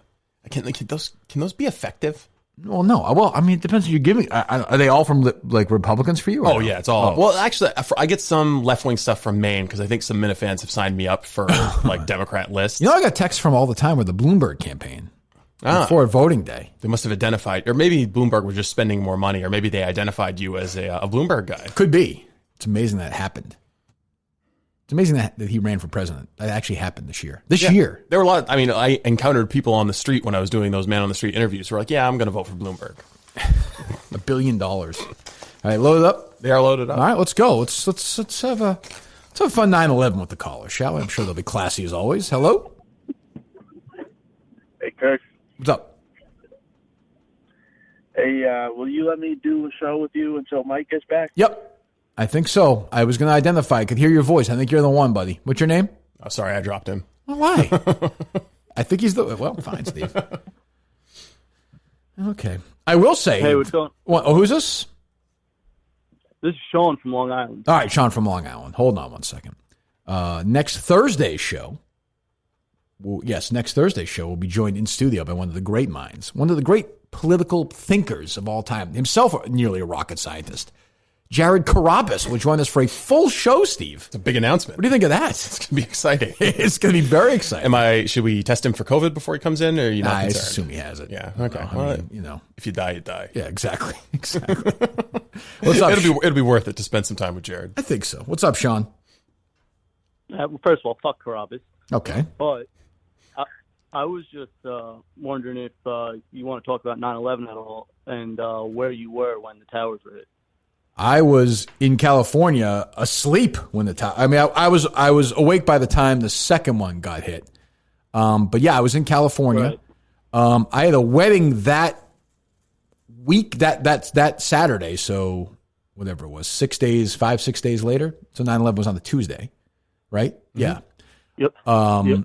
And so I've told the story. This is the real story of 9/11 is, did I go to Wendy's or not? Yes, you did. I did not. On September 13th. Yeah. That is the real question, Sean. Matt, I believe you. Thank you. And I also went to the bathroom and took a bagel in the USA Today. This is a controversial trip. There's a whole chapter about it in the 9/11 Commission report. It's in the oral history book that's out right now. Yeah, it takes over the middle of the book. Ari Fleischer is getting ready to tweet about it. Right. Also, Also, the one where we went to that Subway and the guy and that manager yelled at the girl about riding the bike. How did we? I told that story with Matt. I think so. Yeah. Where we go to it's in. That was in Arizona or something. It was, but it's in what's the name? Flagstaff. We got off the highway just to grab a quick dinner. We went to Subway, and we're trying to find. I still don't remember what it was. We asked Matt. He didn't remember either. Some sort of thing to plug in. That's how long ago it was. And we're like, oh, how far is the Walmart? And she's like, I don't know. I ride my bike. It takes me 5 minutes. And the guy whipped his head around. I was like, yeah, but you drive your bike like a madman. And we're like, oh, all right. We drove through the night that night. We wound up staying in Effingham, Illinois. That's the only night we stayed. We stayed at some hotel in the middle of nowhere, Effingham, Illinois, and then powered our way through. And that was that next day after Effingham is did they or did they not go to Wendy's? And the answer, of course, historically is no, we did not. Of course. Yes. How about you? Yes. I think he might have been wanting to talk about his experience of 9/11. I don't care about his experience of 9/11. Clearly, he didn't die on 9/11, so it's not that interesting. I was 4 years old. My cousin died, but it's whatever. Yeah, well, it's whatever. Fortunately, your cousin never got. It wasn't me. It wasn't me. I wish it was Mike. Well, we all wish that, Sean. We all wish that. You guys have a good weekend. All right, Sean. You too. Thank you. Yes. Well, Mike would have been a big help on United 93, I'm sure. Should have been leading the charge of those guys. Good morning from Flagstaff, Arizona. Oh, is that true? I guess Mike could have literally knocked down with his ass. Could have knocked down the doors to get into the pilot thing, though. Maybe human shield. I've never been. I've never been to Shanksville. I'd like to go. I guess it's a pretty nice monument. That's a great. I mean, I don't think I've seen that movie actually. It's tough to watch. I mean, those people are like, oh, fucking talk about guts. I know Skip Bayless doesn't think much of them, but they're pretty fucking courageous. What's up? Well, I wanted to know if you wanted to blow your load this morning because that town in Pennsylvania is too big, I think.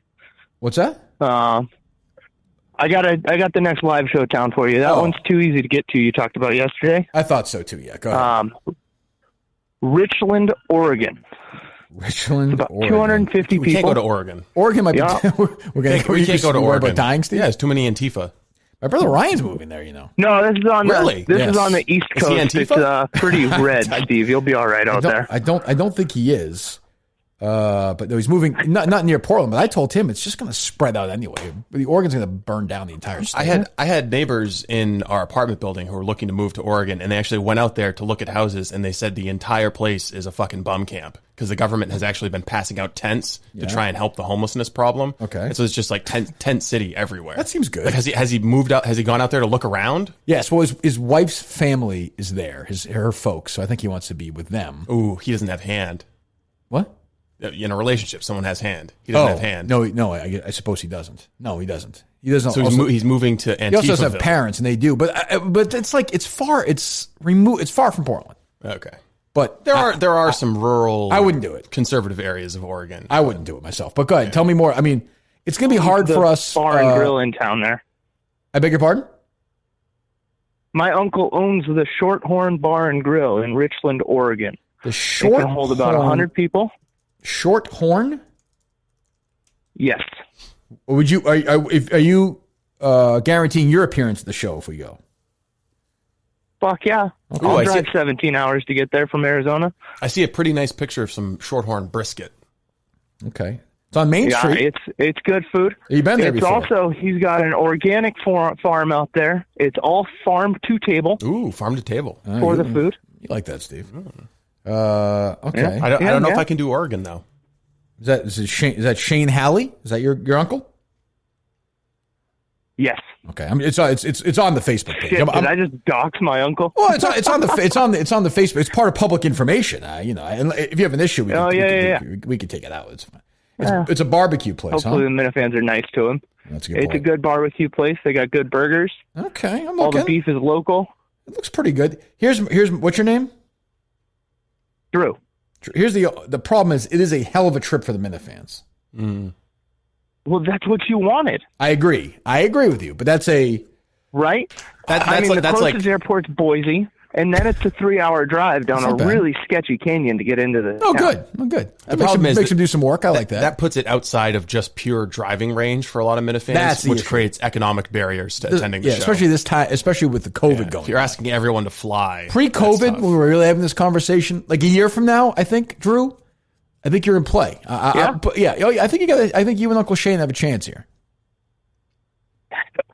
Well, I'll tell him, hold off on that key. Is it near any water or, key to the city. A river or lake or? Oh, yeah. It's on the Snake River. It's on the Snake River. Okay. All right. Okay. Oh, yeah. There's a lot of fishing out there. There's no ice fishing, but it's there's some good fishing out there too. All right, well, keep an eye on it, Drew. Thanks. If we announce that tomorrow, will we get 20 people out to Richland, Oregon? We always say no. It's tough. You get it. Well, yeah, I mean, I think we could probably get 50 or 60. It's tough because you're looking at what does a flight cost right now? Seems like a real moneymaker for us. Boston to Portland, Oregon. I don't know. Ask Ryan. He flies out there. I don't know. I guess actually, right now you could do Alaska Air, a one-way flight for $122. That's not bad. That's not bad. That's a long trip, though. That's a long trip. Again, I appreciate it. Once this is all over, we'll certainly investigate that. All right, they're still loaded up? They're still loaded up. All right, hello. Hey, Chuck Blind here. I'm your undercover Minifan at Mike's camp. I can't see it too well. You can't what? And it was very easy. It's the name of the camp. Camp I can't see it too well. It's Native American. That's the name of the That seems like an inappropriate name for the camp. Go ahead, Chuck. I'm willing to play along. Well, it was very easy to sneak in because a counselor came up to me. I just pretended I was blind. Sure. And then a blind kid asked me what I was doing, and I said, I'm a counselor. It was real easy. I'm seeing Michael right over there. Okay. I'm watching him waddle around. Right. Everybody's going to swim practice right now. It's fucking weird. It sounds weird, Chuck. And somebody bumped into me, and I yelled, "Watch where you go!" And that's how I got caught. Right. I'm back home. Oh, well, all right, Chuck. Thank you for the update. At camp, I can't see it too well. Yeah. Right. Sure. I understand. I guess I understand. I don't really understand, but okay. Hello. I think it's Iroquois. Yeah, I think so. Hello. Hey, Kurt. This is Alex Jones here. Hey, Alex. Kurt, you got Alex Jones on the phone. Hey, Kurt. Good to hear from you. Steve, just wanted to first of all say thank you. I know you're one of our platinum members. Yes. And I appreciate all the support you put towards my show. Thank you, Steve. Yeah, I'm part of the. I'm at the $29.99, which I think is the Columbine membership. I want to say, is that right, Steve? Yeah. What? You've got to get up to the Sandy Hook. Platinum member. Don't do that. Kurt, I'm gonna go ahead and direct the conversation away from that. Sure. Kurt, I got a couple questions, Kurt. You know, big fan of yours. I've been following you for many years. As you know, I've been on Joe Rogan a couple times. I know that. Kurt, you know, what I've been seeing lately is you're having some pretty radical left people on your show. I've been getting clips. You're talking about burning down precincts. You got some other guy on there talking about. I'm just wondering, Kurt, where you're swinging on the political spectrum. I know we got a big election coming up here in the fall. And some of the guests you've had on your show, Kurt, I am not a fan of. Sure, I respect that, Alex. Thanks for the call. I am right down the middle, man. I am one of these people who are undecided right now on September 11th. I thought you were going to vote for Joe Jorgensen. It's a tough one. It's tough. Not good. Not a good candidate. They still loaded up? They are. That guy was good enough that I was annoyed by him doing it. Yeah, by the way, have we got our supplements from Alex Jones? Is he still selling the anti-coronavirus silver supplements? That's a good question. He hasn't got coronavirus yet. Well, as far as we know. Hello. What's up, Kirk? Top 10 songs you missed. I got the top 5 for you when you're ready. Oh, go ahead. Let me hear them. We were pretty good last time, right? We did well. Total agreement. I remember you. Well, I think we did divorce at the end on something, but yeah, go ahead. Yeah. I can understand that one. That's okay. You did fine. All right. So made famous by the Wall Street soundtrack. This Must Be the Place. Talking Heads. I like that song. Yeah. I don't love the Talking Heads, but yeah. All right. A song that you talk about and reference on the show a little bit. Mike and the Mechanics, Living Years. Yeah. A little overplayed, but little cheesy. I like what's their other hit? Shit. It's a little more. Shattered. Is that them? No. What am I thinking of? Mike, what's their other big hit? Mike and the Mechanics. Shit. What is it? One second. You got me. I'm gonna look it up. Give me a second. Mike and the Mechanics. You don't know it? What? You should know this shit. Singles here.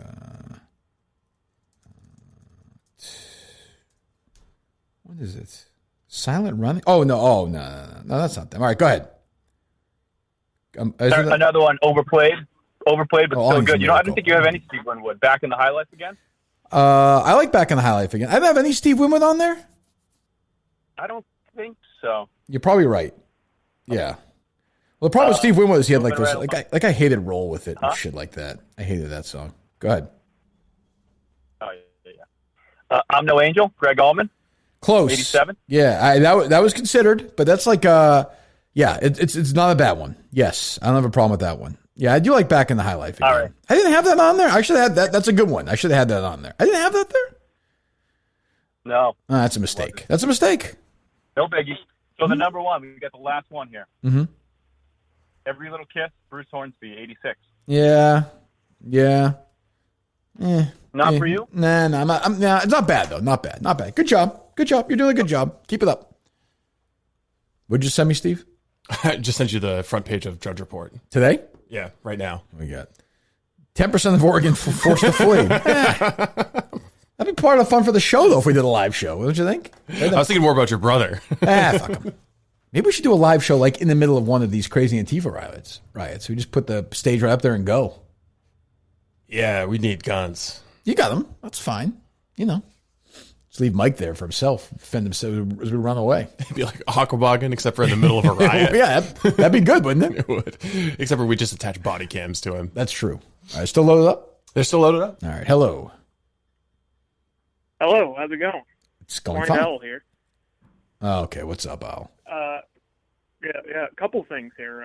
Number one, 9/11, my dad was a firefighter, still is, or was, and just wanted to shout out to all the firefighters. But absolutely. A couple things since I've been on. I've heard, you guys saying Mike, if he was on Flight 93, could have stopped something. Well, I don't think the plane would have got off the ground. Good point. That could have stopped a lot. That's actually an excellent point. I didn't even think of that. Second, and last thing here, I heard you're having Carabas in. That's right. On Thursday? Yeah. Yes. You got to make sure he cleans Andrew Benintendi's spooge off his chest. Well, yeah. That's going to be an issue. It's going to be an issue. Yeah.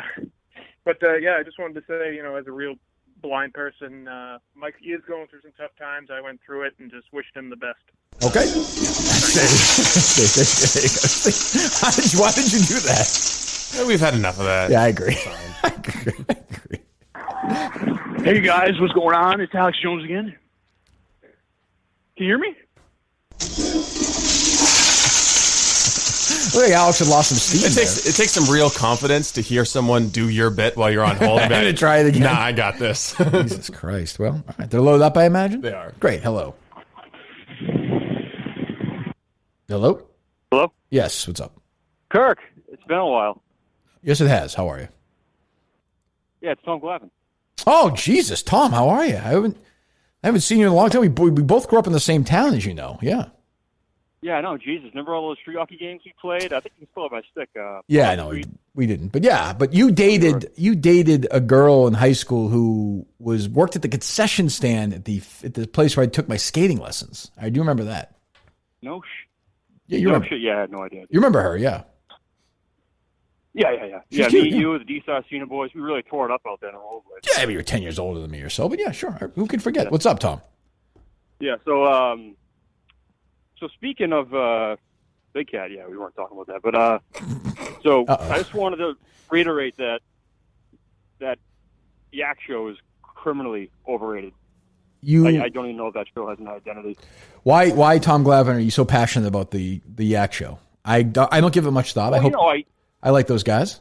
He had me on PNC a couple years ago. They really tanked. That Yak Show is just nailing it in. Okay, well, keep an eye on that. Thank you, Tom Glavine. I didn't know that. There you go. Okay. I don't listen to any Barstool Radio. I just don't. I hate to say that, but I don't. I listen to it when they talk about us. That's about it, yeah. Hello. I hope they're doing fine. Good morning. This is Dan from the Blind Day Center. How are you doing today? Oh, good. Day 2 update, Dan? Yes.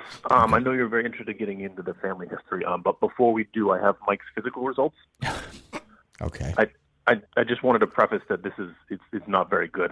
We can confirm that he is morbidly obese. He clocked in at 320 pounds. Okay. We tried the fat jokes, as you guys suggested last night. I kind of threw in a little joke of maybe we should slow down on the cupcakes, and he went into a rage that we've never seen before, screaming about how he can eat 12 or 15 cupcakes if he wants because he's a big boy. Right, sure. We also did confirm that he is a diabetic. and his liver is currently failing. The doctor says he must be averaging at least 12 drinks a night. Okay, thank you, Dan. For about the past decade. Okay, oh, surprise. But in terms of his family history, it was a tough day for Mike. He really struggled with talking about his parents. His stepdad, he said, was great. Gave him a 10 out of 10 on the step-parent scale. Okay. But we're concerned that his actual father, who abandoned him, was not around for the real important years of his life. He gave him a 5 out of 10 and said that he was average. Okay. To us, this seems very abnormal. We did have questions for you guys as well. When we asked him about his mother, he said that he has a very close, intimate relationship with his mother. And when we tried to dig deeper into this, he kind of clammed up and wouldn't tell us anymore. Do you guys have any other information about his relationship with his mother? Do you have any line? Did Mike ever mention that, Steve, or anything about their relationship? Oh my God! I fuck my mother. Oh yeah, that's part of the problem, Dan. I think. Oh yeah, I'd love to fuck Jerry. Oh, interesting. Let's do it. We were not aware of this. You're a bad boy. Sexual relationship. A very bad boy. What does day 3 look like, Dan? So day 3, we're actually working on this weekend. As on the itinerary that I sent you, we're going to be taking a trip this weekend. Okay, where are you going? Going to the store for snacks for the week. Okay. Going to one of the local grocery stores. Mike does need a few dollars in his account. If you guys could help out, he did mention that he's broke.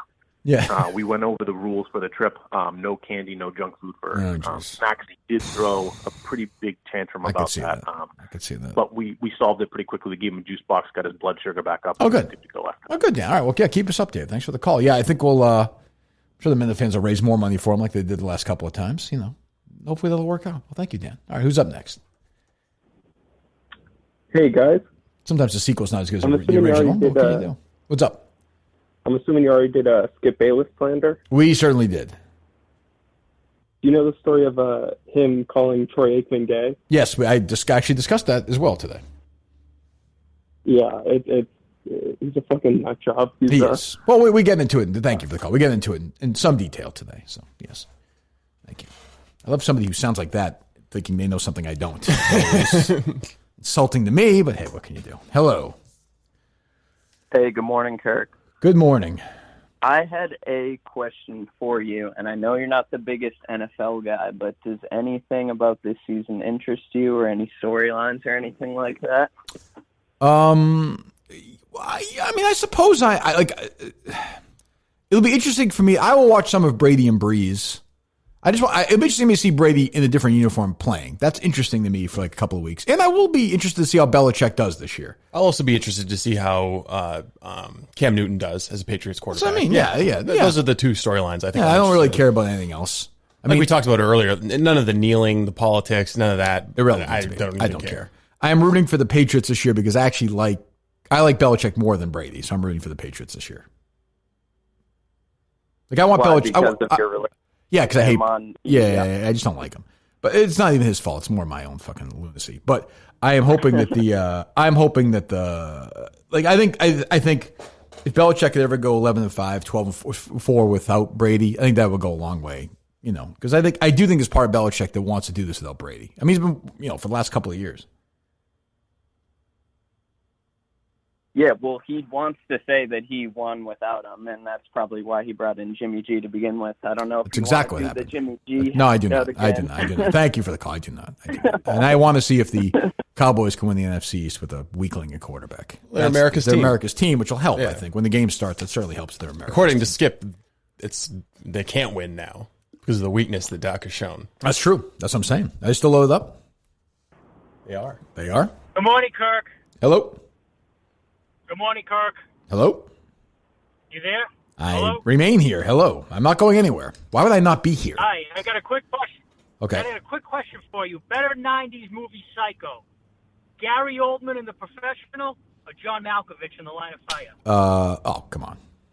John Malkovich in The Line of Fire. Not even close. Hands down. Tremendous Thank performance. All right, goodbye. Thank you. I give and give. Hello. Hey, thanks for all the content you give. I drive around all day, so it's been really nice. Oh, you're welcome. You're so welcome. You're so welcome.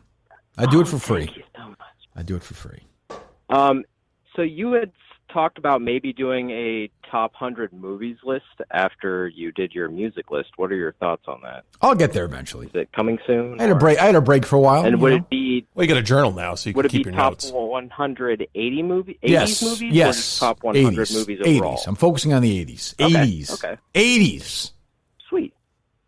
Is that all you wanted? And okay. Well, so Mike was talking about, there's been that controversy with Ziggy in the studio. Why you really wouldn't let Mike have a service dog in the office? I would not. Nope. You can leave it in the front. I mean, they're pretty well trained. I don't care. I don't want to sit in the. I wouldn't bother you. Why? What would the point of it be? How would it help the show? Well, it wouldn't help the show. It might just help Mike. I don't care. I don't want to be looking at Mike and the dog. I'm all set. I guess that's fair. It can't smell any worse than Mike, though. That's true. Maybe it'll help the smell a little bit. But no, maybe Mike and the dog can be the different room. We have a bunch of different rooms in here. What if the dog made Mike more confident? That'd be a problem. That would. Yeah. Oh, yeah, that's bad. But Mike's not going to have a dog. He's not going to have a cane. He's going to come back in here in like 2 weeks and be exactly the same. I mean, what are we fucking doing here? So Monday? He'll know how to do YouTube now. He'll know how to turn on a hot pot or something. It's great. Make hot chocolate with Swiss Miss. Fantastic. Great. How's it help my life? All right. Thanks, Kirk. Yeah, thank you. Jesus Christ. Movie list. Fuck off. Make your own list, asshole. What's up? Hola. What's up? Hola? Yes, I heard you. What do you want? Are you still looking for a dumb, fat sidekick? Well, you're always looking for one, yeah. Well, good. I think I'd be a good fit. All right, goodbye. Big fan of the show. I hate you. Goodbye. You're out. Don't listen to the show anymore. You still load up, Steve? Hey, they Kirk, are. I have a... What do you want? What do you want? Hey, I have a thought about your hot chocolate story from yesterday. My hot chocolate. From I think yes, from Dunkin' Donuts. Big laugh. Your joke. I think the reason they laughed so hard is because after you sent back the chocolate milk, whatever that guy gave you was not hot chocolate. Ooh. So I think the wrong. I saw that. Wrong. What you're saying is that these promising young immigrants looked at this whitey and said, "Let's fuck with him. Let's poison his hot chocolate." It's wrong. I saw them. Yeah, after he sent it back. Yeah. I saw that. No, I saw the machine. It's already made. I saw the whole process. Very nice guy. Oh, so you were spying on them because you suspected that based on their skin color, they might try to fuck with you. Wrong. They're right in front of me. I saw the whole process happen. I would just stick with the chocolate milk next time. Yeah, but that was on the chocolate milk mood. You know, go to a different Dunks, man. But they have a good machine though. Some machines are not as good. This is a perfect machine right now. I can't do it. All right. Well, thanks. Good luck, man. Oh, thanks. You as well. Hey. I'm just saying. Hello. Hey, Kirk. You mentioned yesterday the Jeff Benedict Dynasty book briefly. Yeah. And you had some issues with it. I was just curious if you could expound upon that a little bit, because I know you love the Tiger Woods book, and that was fantastic. And I just started reading this, and it's pretty good so far. Here's the thing. Just wanted to hear. Okay, Jeff Benedict's a good writer, good reporter. Yep. To me, if you read the book, this to me feels like a authorized biography of Robert Kraft.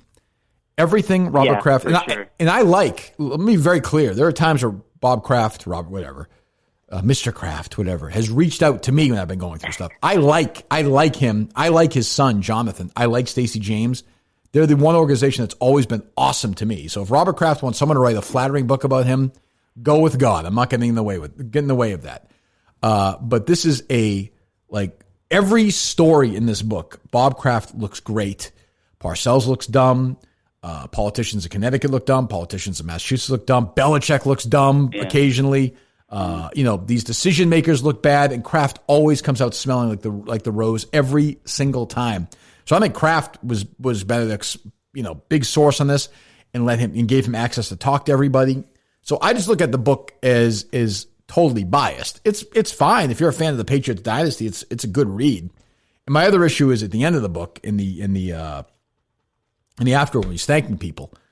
He thanks Alex Guerrero for helping him. I forget. I should have brought the book in today, for helping him stay limber during the writing of the book. So he went to TB12 and got fucking massages while he's writing a book about the fucking Patriots. Stuff like that. I didn't even get. Did he really? That's kind of. It's at the end of the book in the acknowledgments at the end. He thanked.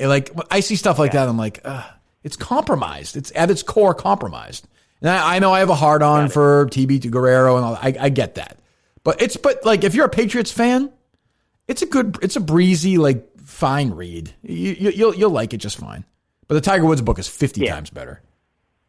Tiger Woods book is amazing. Incredible. Hey, Steve, you mentioned that the publicist reached out to you. Would you have Jeff on and maybe talk about this? Like, you asking Steve for? Out, but like, how are you asking Steve for if we're gonna have him? Yeah, I think I'm probably gonna order the Kirk. publicist reached out to him. Yeah, no, I'm gonna order Kirk to have him on. I make these kind of decisions. I guess we'll do it then. Fuck. Yeah. I mean, we might have him on, but I just don't. It's also not that interesting. Like, there's not that much that's come out of the book, you know. Yeah, that's true. That's true.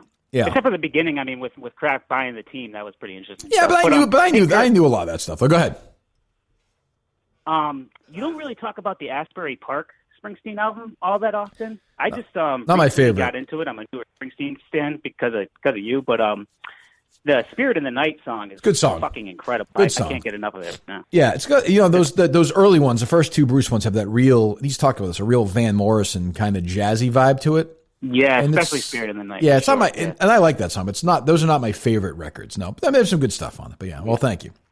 Got it. Goodbye. All right, God bless you. If you think about it, if you were writing a book about Amazon and it was authorized by Jeff Bezos and he cooperated with it, how useful would it be? You're kind of out. People tend to think of sports teams differently, but they're just large billion-dollar corporations. Sure. And like I said, I don't blame Kraft. He wants to have a nice book written about him. Well, okay, and he gives access to a good journalist and can control the narrative, kind of. Is there anything in there about the spa? So there's like a half a page in there, and it's like, and I defended Kraft on that. I don't care if a guy gets jerked off, but a lot of the book is how he cares about his image and his wife and the Patriots, and these guys shouldn't do this or that or this and that. And then it's kind of like, well, is Trump mentioned at all? Yeah, he's fairly prominent. Mm-hmm. Yeah, he comes across okay. Yeah, Kraft likes him, so, and Belichick loves him. Yeah, Belichick wrote that letter for him, which is kind of wild. They still loaded up. They are. By the way, is Howie? Hey, Kirk, what's up? 1 second. Is Howie in Florida right now or no? I have no idea. Okay, because I was flipping around yesterday. I was watching the golf, and he was on. What's he on? Newsmax. Newsmax. Did he have big TV screens behind him or little TV screens? I don't know, but look at a very fake background. He had a tie on. Yeah. Why was he wear a tie all the time? He has a Newsmax studio. Does he wear a tie during it all the time? Sometimes, yeah. Really? He's got a Newsmax studio in Boca Raton that he can pipe the show up from. Okay. Yeah. It looked fake. It didn't look like the one that we were in. Okay, yeah, that's probably Florida, yeah. Oh, okay. Yeah. How's he doing out in Florida now? Warm weather? I don't know, maybe fucking September. Escaping the the COVID overreach. Yeah, no, that's true. Yeah. What's up? I need some motivation from you right now. Sure. I'm thinking about quitting my job. Okay. And I just needed some advice too. Sure. Sure. Why not? How did you deal with working with just unbearable employees, coworkers at Entercom? Well, I tried to kill myself. That's okay. Well, that's how I'm feeling right now. Well, what is your profession? No specifics. What do you do? Medical device sales. Medical device sales. Okay. How long have you been doing it for?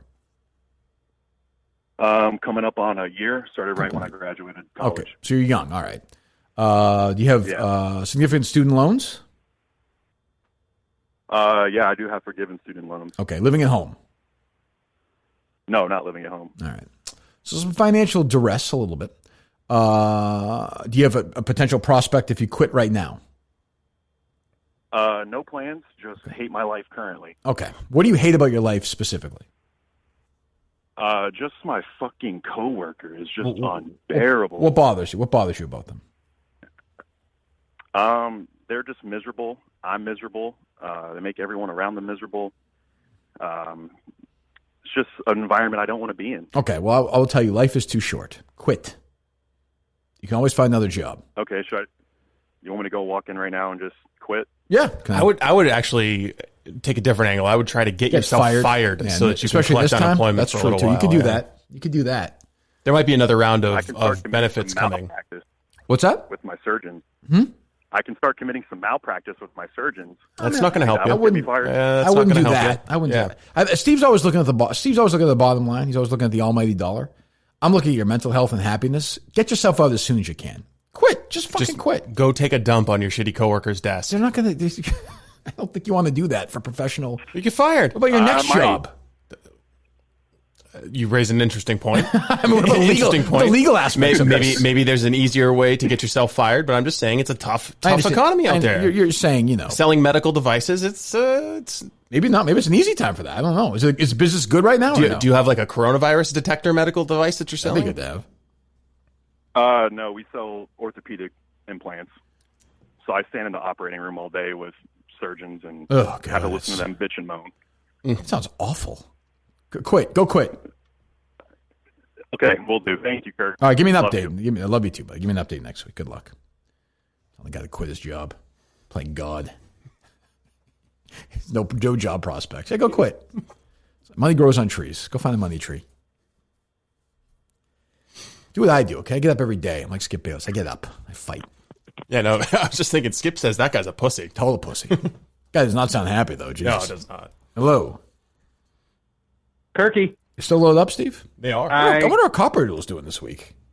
Is this Copperdoodle? No, it's not, but I was just wondering. What do you think? Probably looking for new clients. It's probably true. What's up? I got a question about your penis. Sure. Yeah, good. Okay. I'm going to paint a little scenario. Work with me. You're in a public restroom. You saddle up to the urinal. Yep. Do you pull the band of your underwear down to get your junk out, or do you use the dick flap in the underwear? Ask the question again. I mean, I'm putting myself You're standing. Standing in front of the urinal. You're at the urinal. You can ask. Is this it's time to get your penis out to urinate into the urinal. What's the area code here? Do you 860? Do you Andy use Mayo, the isn't it? flap, the little? Is this Andy Mayo? Dick hole. Is Andy Mayo? Yes, it's Andy Mayo. I'm trying to be nice. I'm trying to be nice today. Don't blush me.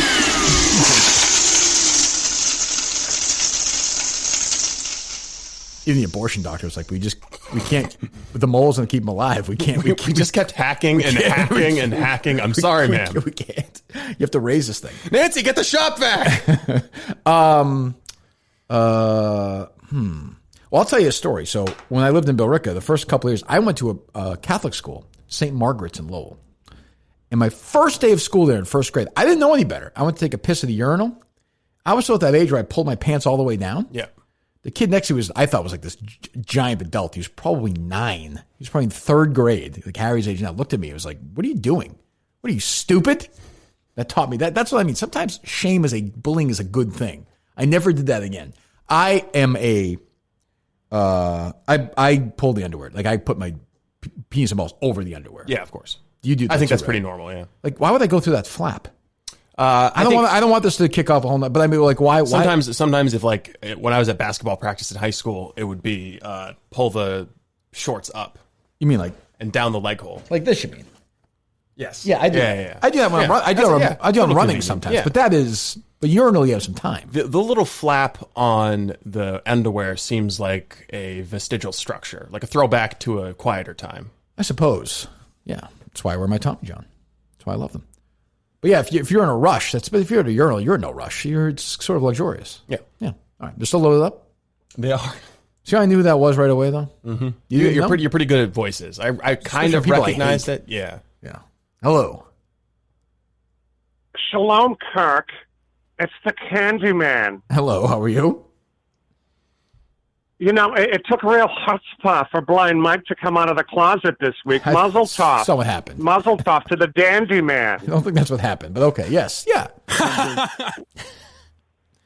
Well, there he is, the Dandy Man, Ken. You know, Kirk, it reminds me of a story, okay? Back in 74, it was at Liz Taylor's birthday party, okay? Uh-huh. Maureen Stapleton and I smoked a joint and then made our way to a back room, you know, to study some Old Testament, maybe reenact the story of Sodom and Gomorrah. Okay. Okay? Yeah. Now, I don't know how well you know Maureen Stapleton, man, but she's built like George the Animal Steel. You know what I mean, I remember man? her from Cocoon and everything. Sure, of course. Yeah, she's got a hairy back and the whole thing, man. But I dig it, man. It's cool. Okay, so we're doing our thing, and the room is pitch black when some other mensch from the party comes in looking to join. You know, it was the 70s, man. It was cool. You know, we were all one world, okay? Sure. Well, soon enough, man, we're playing our own version of Twister on the bed. We're a human pretzel, man, and I mean that. Well, then all of a sudden the door swings open, okay? And it's Lee Majors, okay? You know, the $6 million man? Sure, Farrah okay? Fawcett, yeah. He says, Sammy, what the hell are you doing, man? We need you to come down and sing happy birthday to Liz. So I said to the $6 million man, I said, give me a break, man. I'm begging Maureen Stapleton's hairy asshole. Well, no sooner did he turn on the lights and I realized I'm 4.5 inches deep into Joey Bishop's hairy asshole while Maureen Stapleton is in the bathroom taking a dump. That's a great story, Sammy. Thank you. I didn't expect that today. Well, thank you, Sammy. That's nice to hear. All right. Hello. Hello.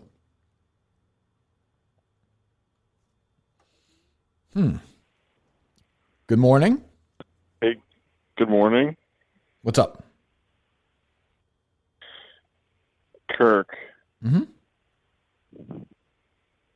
Would you rather never golf again or never listen to Springsteen song ever again? I would rather never golf again. Because, I'm going to listen to Bruce in the 70s and 80s, I hope. And at that point, I'll suck at golf. You're not going to be playing golf into your 80s? I'll suck, though. I'll be one of those guys on a 122-yard hole hitting a driver. It's just not going to be entertaining. Yeah. All right. Last question. What's your best round you've ever golfed?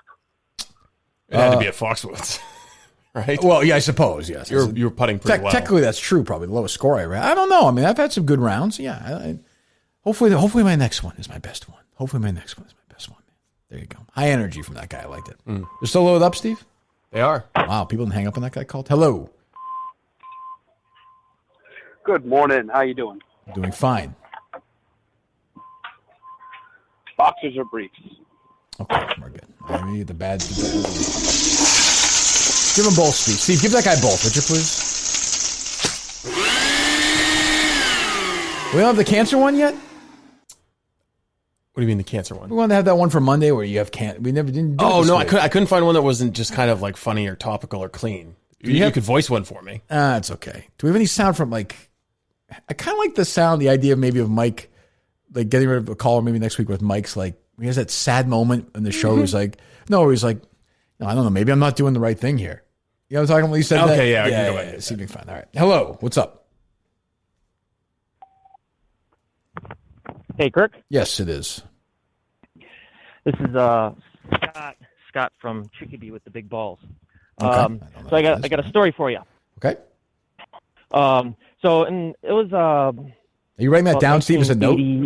1 second. 1988. You writing that down as a note right now? Yeah. What a job. What a job you have. Well, you just want to remember it. I know, but I was watching how 1 second, Scott with the big balls from Chicopee. I was watching Howie for a couple minutes yesterday. He was going all in on this, election. And I'm like, boy, what a different world Steve has entered a year later. You think? What did you write down right there? Mike, last show drop, maybe wrong thing. Just a little note to help my memory. Sure, I understand. Hello. Go ahead, Scott. I'm sorry.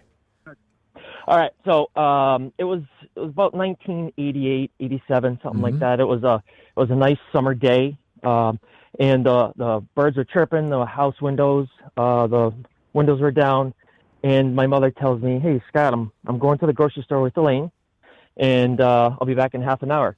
And I'm thinking to myself, "Yes, I got the house alone for about a half an hour." We're getting there. Yeah. So I go and I get my VHS tapes that had recordings of Skinamax. Sure. And those foreign French films with tits and ass and hairy vag. It was great. I love those. So I plot myself in front of the TV and I start going at it. Sure. And so I was moaning, grunting, doing my thing. And 15 minutes in, I finish up. I clean up all the DNA evidence to make sure there's no spots on the ceiling, on the carpet. Right. And a little while later, my mother pulls in the driveway with Elaine. Elaine gets out, and I hear her ask, "Hi, Mike. What are you doing inside?" And I'm like, "Who the fuck? What's Mike? Where's Mike?" And it was her husband. And I heard about 15 feet behind me, outside, he had been hanging out, and he says, "Oh, I'm just smoking a cigarette and listening to the sounds of nature." And my heart dropped.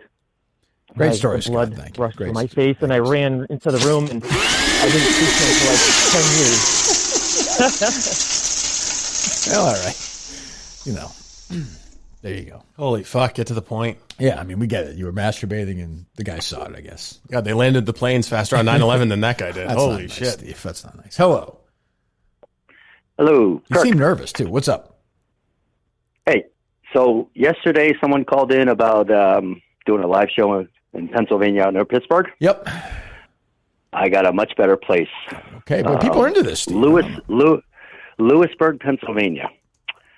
And I feel like I know that. Town of about 5,000 people. Well, it's been Lewisburg. Actually, is pretty famous for like the prison, Lewisburg Prison. Okay, it's right there on the Susquehanna It was River. mentioned. It West was mentioned in the home of Bucknell University. The movies there. Okay, that's why I know. Yeah. Anyway, Okay, good. Anyway, so there's about 5,000 people in this town, but about 15 minutes north is a 3-screen movie theater. Oh, you hear that, Steve? Drive-in theater.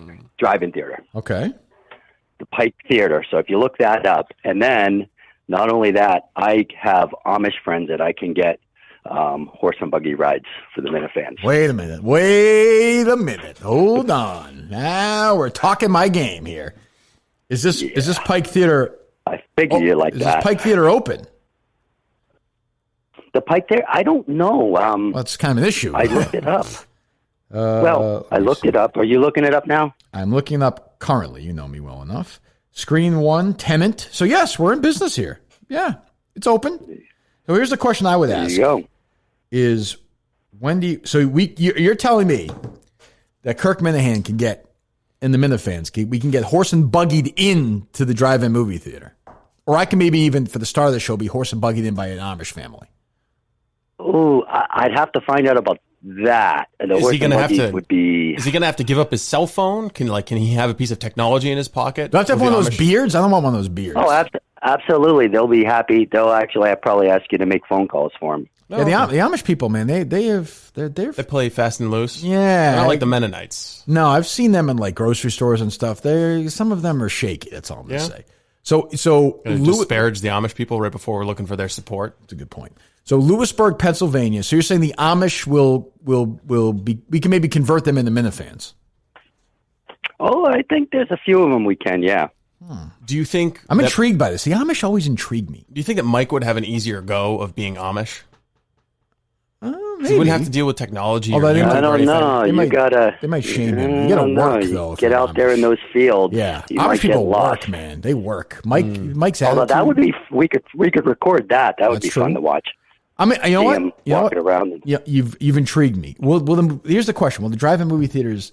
We talked about this the other day. Given the climate right now, will they stay open through October? I have to think they will. We make them an offer they can't refuse. That's true. Money talks, baby. How far is Lewisburg, Pennsylvania? Thank you for the call. I am interested in this. I like the idea of the Minifans meet the Amish, Steve. Don't you? I do. Minifans meet 6 the hours. Amish. Oh. So for instance, they have notes about movies playing in October already. The quickest route takes us through Scranton. There you go. Stop into Joe Biden's hometown. That's true. I think I'm in. I think again, it's early, but I'm willing to have the conversation. Does that intrigue you at all, Steve? It does, yeah. Look at this concession area. Jumbo soft pretzels, nachos and cheese, burgers and fries. Lewisburg, Pennsylvania.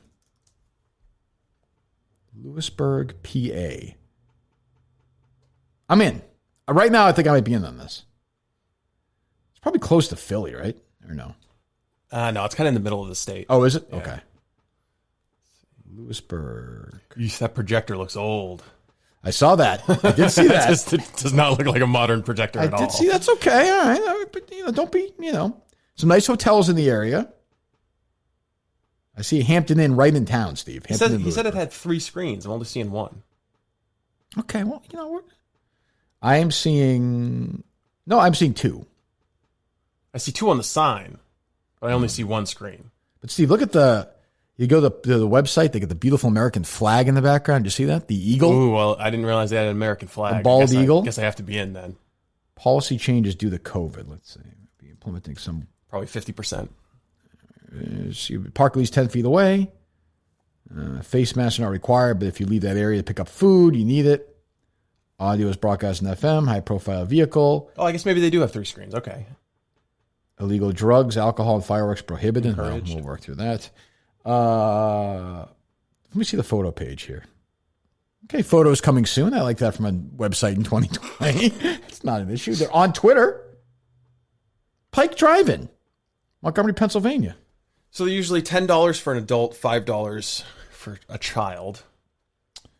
So if I guess their capacity is, what, 1,000 people? 1,000 cars? I mean, come on. Don't you think? Yeah, no, I'm just thinking about what we have to offer them for gate in order to make it more interesting than showing a movie or something. Because I bet that these days they're probably selling out every single movie. Yeah, but in the middle of October, do you think? So it's a strange time. October. I wonder how strong their transmitter is and if they're open to us setting up shop for a week to do our radio show. I'd be interested in that. I'd be interested in going to Lewisburg for a week and doing that. I would do that, no problem. Is the Airbnb for the show still on the table? Or do you want to move this along so quick that Mike doesn't have time to join us? You're more kidding by catching my speed there, Steve. I would happily put all 3 of us up at the Lewisburg Hampton Inn for the week. No problem. That seems fine, right? Oh, I thought it was going to be an Airbnb, so we're all in the same place. I'm cooking breakfast. You and I are reading. Things change. We have to contact the owner of this place? Well, yeah, that'd be the first step. Is that always an awkward conversation starter? No, it's business. Damn right. You just start out with, hey, I can make you some money. And you got them by the balls. And we also have a history of selling or drive-in movie theaters. Yes, we do. Let me see. I will say, though, that antiquated projector makes me a little nervous. Tell me. I don't really understand why. You would because all of the equipment that we have to integrate with that was built in this millennium, and that appears to be a 1970s projector at best. I'm sure they're not open. But 570. Are they still loaded up, by the way? Yes. All right, tell them to hold on for a second. Hold on for a second, guys. That's a good point, Steve. I think I'm doing radio for a second. Jesus, God. 570-547-7232. That's 7232. It says 3 screens on here, Steve. Yeah, no, I saw it from the pictures on Google. It didn't look like there were beautiful. 3 screens. It does. Beautiful land. Nice open space. Beautiful America. Pike Drive-In t-shirts now available. I think we're doing this. And it may be soon. Could be tonight.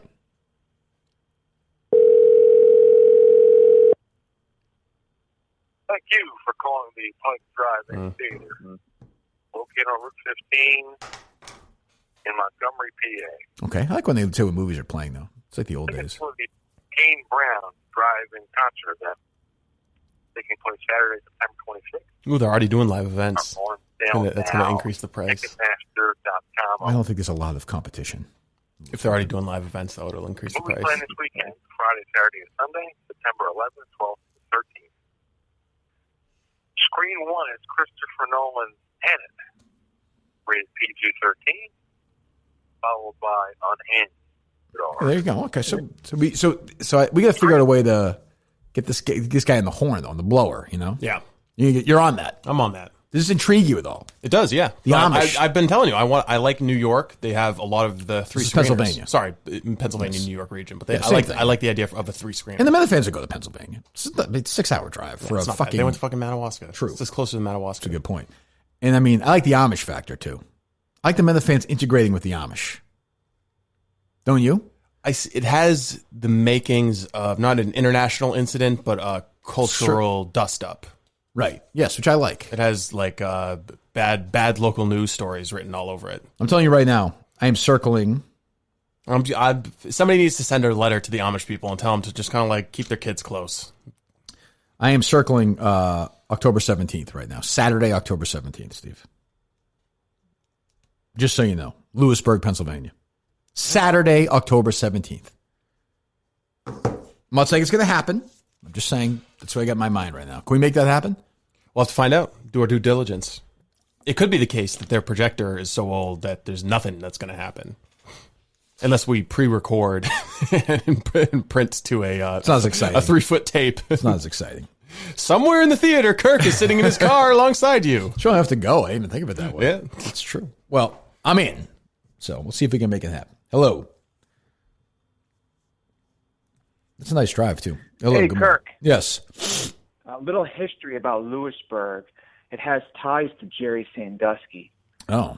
Sandusky, the original district attorney that was going to go after Sandusky back in 2000, 2001, took a trip to Lewisburg, and then he was never seen again. Oh, is that guy? That's where he went? The DA, that might be why I know. That might be why I know the name of the town, actually. I remember that story. That's interesting. Huh. All right, maybe you know what, Steve? Amish Mafia got him. We can also solve a crime while we're there. I know you talked about Sandusky a lot back on EEI, but yes. Anyway, yeah, there's ties there. You can do a little research. If you're going to spend a week there, I'm sure there's sites to see. True. Anyway, I am Jared Remy's probation officer. Okay. We are actively searching for him. We understand that he might be coming in to do some sort of cameo next week. Okay, yeah, we don't need to follow up on the unfunny call from yesterday. Thank you, Steve. Thank you. Lewisburg thing's interesting, though. A little true crime, a little Amish. Who knows? Steve in Providence, hey, morning, banging Kirk. some Amish Steve, chick. How's it going, guys? How's it going? Not too bad. Kirk, I got a question I've been wanting to ask you for a few weeks now, actually maybe a couple months. So you're familiar with intern Will, correct? The hair intern? I am, yeah. Yeah. So I was wondering if you would rather either spend a week vacation with intern Will and his family, 24 hours a day, 7 days a week for a week, or have to give blind Mike a 60-minute foot job, like a foot rub. I guess the Mike thing. I couldn't spend that much time with Will. I just couldn't. I have no interest in it. He's so disgusting. Yeah, thank you. I just couldn't do it. I hate him. It's not even his fault, but I just hate him. I know you like him, Steve, but you get a nice general letter of recommendation from me. General, yes. Okay, good. Nothing specific. For what is he going to do? He's actually doing gig work right now for weddings and stuff, videoing the weddings and putting together wedding tapes. Great, good for him. Hopefully, we could have a whole bunch of Minifan shows that day too. Kind of an all-day thing. Worked out well in Saco. Yeah, that's true. Won't be 100 degrees probably. Hello. Hello, Kirk. Yep. I have a question for you. What movie do you think, like Top Gun, is coming out this summer, right? No. Once summer's over. Next summer. I mean, yeah. No, I think is it winter? I think they pushed it back again. I could be wrong, but yeah, go ahead. Okay, so like, are you bullshit that movie wasn't made like 10 years ago or 15 years ago? Like, are they just lax on making some of these sequels, you think? December 23rd. Oh, really? Okay. Yeah, I mean, well, I think now we're in like the nostalgia business has now gone full boom, you know? I mean, yeah, if you're going to really be serious about a Top Gun sequel, it would have been better when Cruise was not 60 years old and Val Kilmer wasn't the way he was. And yes. But that being said, you know, I am irrationally excited for it. Even if it's terrible, I'm going to look forward to it. Isn't there a part of it too that Hollywood's run out of their own ideas? Yes, everything is remakes, everything is sequels, Yes, everything is like find some comic book and turn it into a movie. Totally, yeah, that's where all the money is.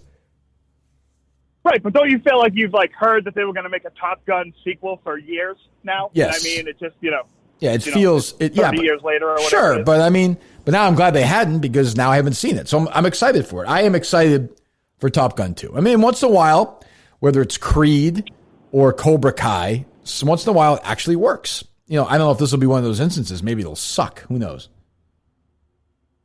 Other question for you. I guess this is for both of you. More Steve, but Kirk, I guess you can chime in as well. Thank you. Did Mike ever try to learn like podcasting, learning how to produce from you, Steve? So like Carano wouldn't have to come in and Mike would have more, responsibility or more stuff that he could do in his job to make him more of a valuable employee? Or is he just like, I'm the third guy and that's kind of it? It wasn't hired to be fairness. We had a conversation about it when I was getting ready to go to Europe last year, just about, if things didn't work with Cullinane, would he be able to fill in around the gaps? And he basically said because of his site, he couldn't use Adobe Audition to edit audio. But now maybe he can. Gotcha. All right, thanks. Gotcha. But maybe. All right, see you guys. No, you don't get 3. Maybe when he comes back, he'll be he'll know these things, Steve. It's possible. Do you think that's the case? No. No, I don't think so. All right, take 1 or 2 more. Lewisburg, Pennsylvania. Amish country welcomes the Minifans. What do they? They spin. They make yarn and cheese and stuff. I've got a vision in my head of you coming out in like a wool suit with suspenders, and a fucking beard and a top hat. I'm going in. I guess just riding in on a fucking horse. Maybe it'll be maybe I'll find that to be the case. Maybe I'll like that. I remember one time driving cross country, I pulled off in a small town in Indiana. God damn it. What's the name of it? And Gary? It was not Gary. And it was a nice little town, but also had an Amish influence on it. So I ran through the town. You'd see some horses and stuff. I remember pulling off to get back on the highway and looking at one of these ice cream places. And the ice cream line was entirely Amish people. You know what's great about the Amish is how quickly they can throw up a barn. Like if somebody in the community needs a barn put together, everyone gets together. They just say, like, all right, well, Jerry needs a barn. Let's all go over. Maybe we can in do a fucking day. Maybe we can do that for the show. Throw up a barn right in the middle? Maybe build us like a studio? Yeah, like the night before or something, like the dinner before. Like how quickly can the Amish build us a studio? Like the Mike and the Minute fans the night before, the way we did at TJ's brother's house or whatever. You do it now, the Amish build us a barn. Yeah. I could see that. I don't think the Minute fans, the Amish will have any issues at all. Will there be any cultural appropriation issues with us dressing as Amish? No, not if we embrace it. Maybe I'll just become Amish. Maybe I'll convert to Amish. Yeah, you wouldn't be able to podcast. You couldn't use that microphone. Oh, that's true. Couldn't use the lights we have here. That's true too. That would be difficult. Well, all right, one more. I don't think Harry would transition to an Amish lifestyle. He would not like not having his YouTube. Hello.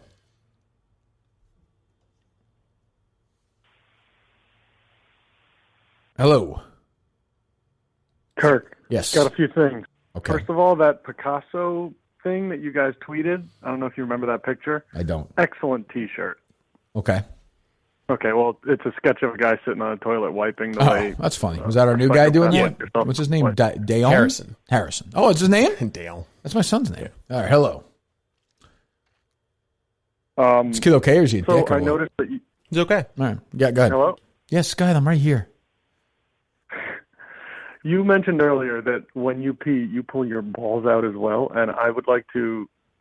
I do that as well, but I think that's somewhat controversial. No, it's not. I will not take more weeks of ridicule for my below the waist habits. You're putting your dick over. That's insane. I put the balls right over. That's not even a conversation. Anybody who doesn't do that is a fucking moron. That's just stupid. Kirk, I'm on your side. I'm just saying. I don't care if you are or not. I don't care if you are or not. I don't care. But it doesn't matter. You got to let the things breathe. You got to take them out, flap them over, and piss. I am not. If I waded into more controversy here, I am not doing this. I don't think so. It's only controversial if you have like little balls that can't get up over the edge. I have terrific balls. I stand by my balls all day. Well, they're poopy balls. No, they're not. They are not poopy balls. They are not poopy balls at all. They are clean. I will tell you what. How about this? I guarantee you, Amish people will be licking my balls. They'll probably be studying them. They'll probably use them to pump milk. Now watch me get infected. Well, that might happen. But I'm saying, I bet you the Amish will study my balls and look at them and paint them and turn them into a barn. That could happen. Wow. Well, I'm looking forward to it. I'll be there. You're going. You're in. Oh, I'm in. I mean, October 17th. You're at Lewisburg, Pennsylvania. Steve, we got a ticket sold. So, in the spirit of the Amish, will we be accepting trade for tickets? Like if someone comes up and they're like, I don't have US cash, but like, yeah, I'll give you a quarter cow worth of beef, or like here's 12 dozen eggs for my chickens. Amish here's don't go to they don't go to the movies, daughter. though, right? I don't think we'd be accepting dollars. Yeah, but I'm just saying, like in the spirit of first 10 Amish are free. We'll accept deals for the first 10. Okay, that seems reasonable. Okay, all right. Yeah. All right. Hello. You could be the last call of the week. I hope you're good. Hello. Great.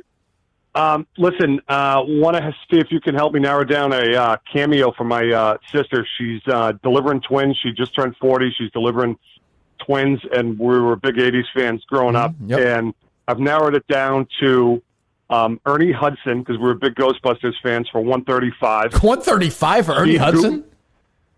Yeah. Okay. Yeah. I'd rather go Steve Guttenberg. Yeah. 175. Oh, my God. Or Leah Thompson. We were big Back to the Future fans, for 100. So essentially what you're really asking me is which 80s figure means the most to me. And which one do you think presents the greatest value? I mean, we're talking diner, Police Academy, 3 Men and a Baby, Cocoon, Short Circuit. I got to go Gutenberg. Yeah, Johnny Five. I got to go Gutenberg. And I think Gutenberg give you the most. Leah Thompson seems like she'd be very polite. Ernie Hudson doesn't do much. Like, he was like the kind of the there Ghostbuster, whatever. I mean, Gutenberg is. Yeah. I go for $175, one time only. I think I go Gutenberg. His cameos have actually been very, very nice. He goes a little bit longer on them, and he's like Dale. Yeah, he's entertaining. And I got one last question for you and Steve. Are you guys growers or showers? I'm a grower. Grower. I mean, my penis is enormous. I don't know. What do you want me to say? It's almost 2 feet long. You have to take it out with 2 hands? No, I have a team that does it, yeah. It's a whole process. It's like raising an Amish barn. It is. It's fundraisers for it. What do we think Gary's looks like? Just like a little eraser? Fuck One of those off. What did you do? You're not talking about Blind Mike's dick. I just picture a bunch of hair surrounding it. It's just there. It looks depressed like Mike. He has that same woe is me. He has a woe is me penis. You think he'll learn to manscape? That's a good question. It's a good question. Be like Lewis and Clark hacking their way through America. I don't think it's going to happen. There's like lost Native American treasure down there. Well, either way, he'll look great because of Milton's. Milton's the store for men. They're not so loaded up, are they, Steve? Yeah. Are they really? Yeah. Jesus, maybe we'll take 1 or 2 more. Go to Miltons.com. If you're looking for great clothes at a great price with great people, we love Miltons. Miltons. The original sponsor of Kirk Minihane. We will be in. I will tell you this, Steve. I don't know this or not. We can ask Bill. They have Amish outfits at Milton's. Yeah, I mean, it's like they probably have wool suits, right? That's what I mean. A nice. Yeah. What's nicer on a warm day than a wool suit? Yeah, a nice hand-stitched wool suit. Yes. And I think you can get suspenders. The hats too. That's a specialty item. I'm sure Bill could make some calls. I know my great friend Jim Russo, his mom, the wonderful Sue Russo, would occasionally. She's one of those people who likes to go like on those Amish like vacation, like a hayride. Yeah, and like Amish, like they go to Amish country, get rid of electricity, and they observe them, yeah, and like an internet detox. It feels almost like the Amish people are almost like zoo animals, tourist attractions. Yeah, but I think they are. But it's their business, though, right? They definitely profit from it. There's also like a dark underside of Amish life. I don't know if you've seen the movies about like people trying to escape Amish life. I think they do. Like Amish kids, when they hit 16 or 18, have to go on a pilgrimage out into broader society and decide if they want to come back. But they're so fucked up that that'd be great if that was that weekend for an Amish kid, and you winds up running into the Minifans and Steve and Kevin. And actually, it'd probably be the best thing that ever happened to those Amish parents because they'd look around and be like, "This is what you've got if you leave." It's true. I'll be wearing my terrific Calvin Klein, Michael Kors, Tommy Bahama, Johnny O, Vineyard Vines, which I love.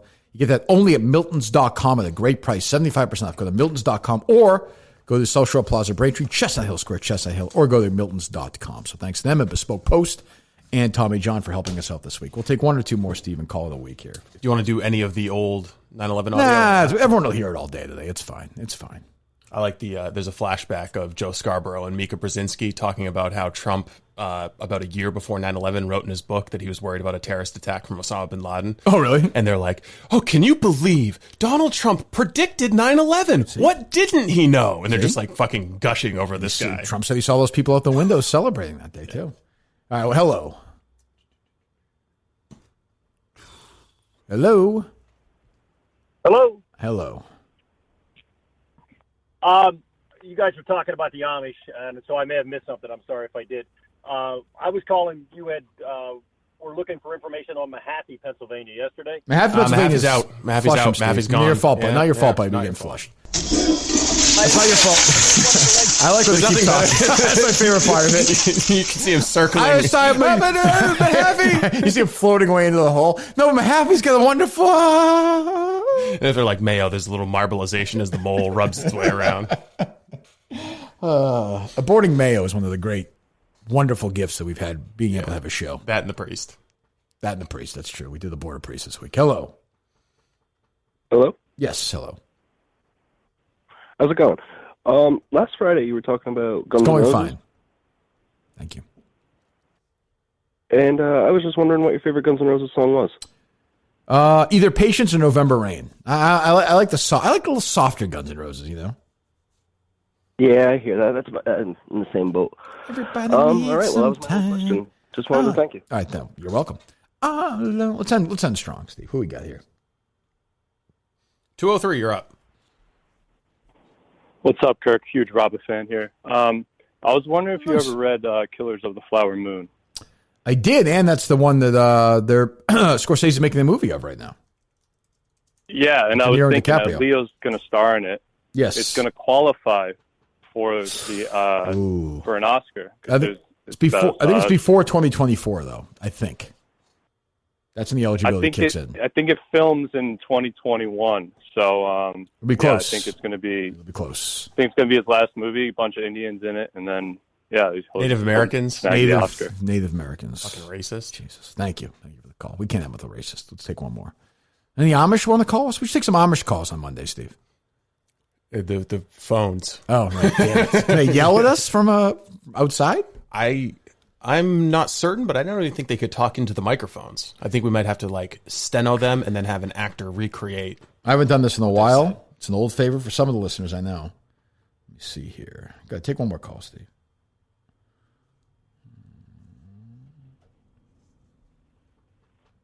Oh, yeah. I had a feeling. Oh, no. Tube galore. So they don't have a specific... Oh, well, Amish slut, it says here. I don't know if that's a wine reference or not. Probably not. Oof. I am not clicking on anything called Barely Legal Amish Girls 2. They fooled me the first time. Amish girl fucks the priest. Amish paddling. Being Amish. On Amish girl corrupted into cum swapping. I don't know. 266,000 views, Steve. It's a lot of views. That is a lot of views. 1 second. I'm going to send that over to you if you don't mind. I do. It's too late. Let's get a listen to this. Being Amish. Amish girl corrupted into cum swapping. Season 2, episode 9?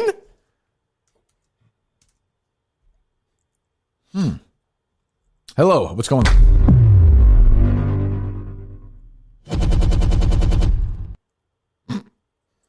Are we in or no? Yes. Okay. There's also what appears to be... Do you remember Everybody Loves Raymond, his mom from the series? Doris Roberts. Yeah, I think she's She's in one in of it? the ads. I think she's in one of the ads right next to it. They're Hooters hanging out. Oh, God.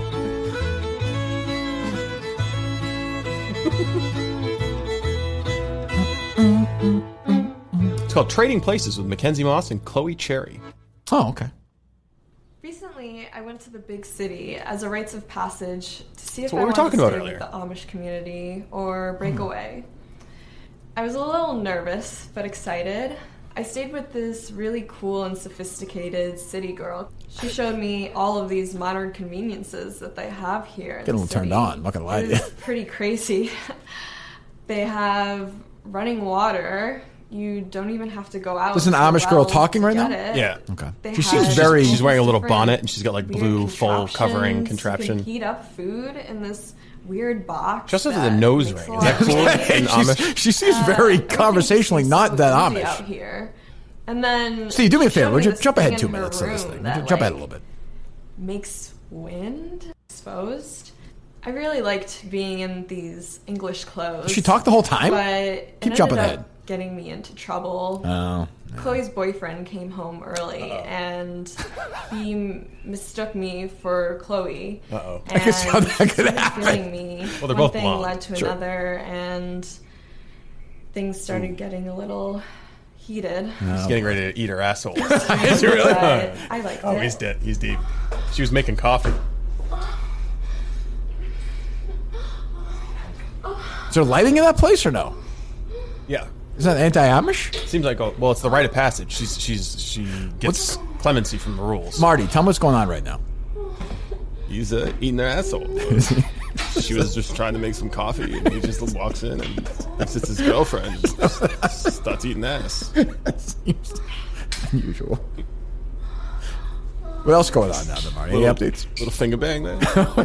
Little finger bang. It's a nice kitchen. All right, good enough. Thank you. Thank you for that. Okay. What's up? What's going on? Oh, we dropped off. We dropped off. Well, all right, fine. I think it's a good way to end it. We're all set. In a way, our own 9/11 tribute, Steve. We didn't have to play the sound. The Amish even know 9/11 happened? Oh, I'm sure. They're not totally disconnected from newspapers. They sell newspapers, yeah. Yeah, I guess. Well, there you go. Well, I don't think that any Minifan should be doing that while they're in Lewisburg. What, having a rite of passage? Well, I mean, experimenting sexually? Well, I mean, leave the women alone. Let the women be the women. All right. Well, thanks to Bespoke Post and Tommy John. What are you laughing at? And Milton's. What? Nothing. That wasn't in the middle of a read, was it? We did Milton's already, right? Yeah. Okay. Good. Perfect. There you go. All right. Minifans meet the Amish. We'll talk to you Monday. This was pretty reprehensible. I don't know how it can be anybody's idea of humor.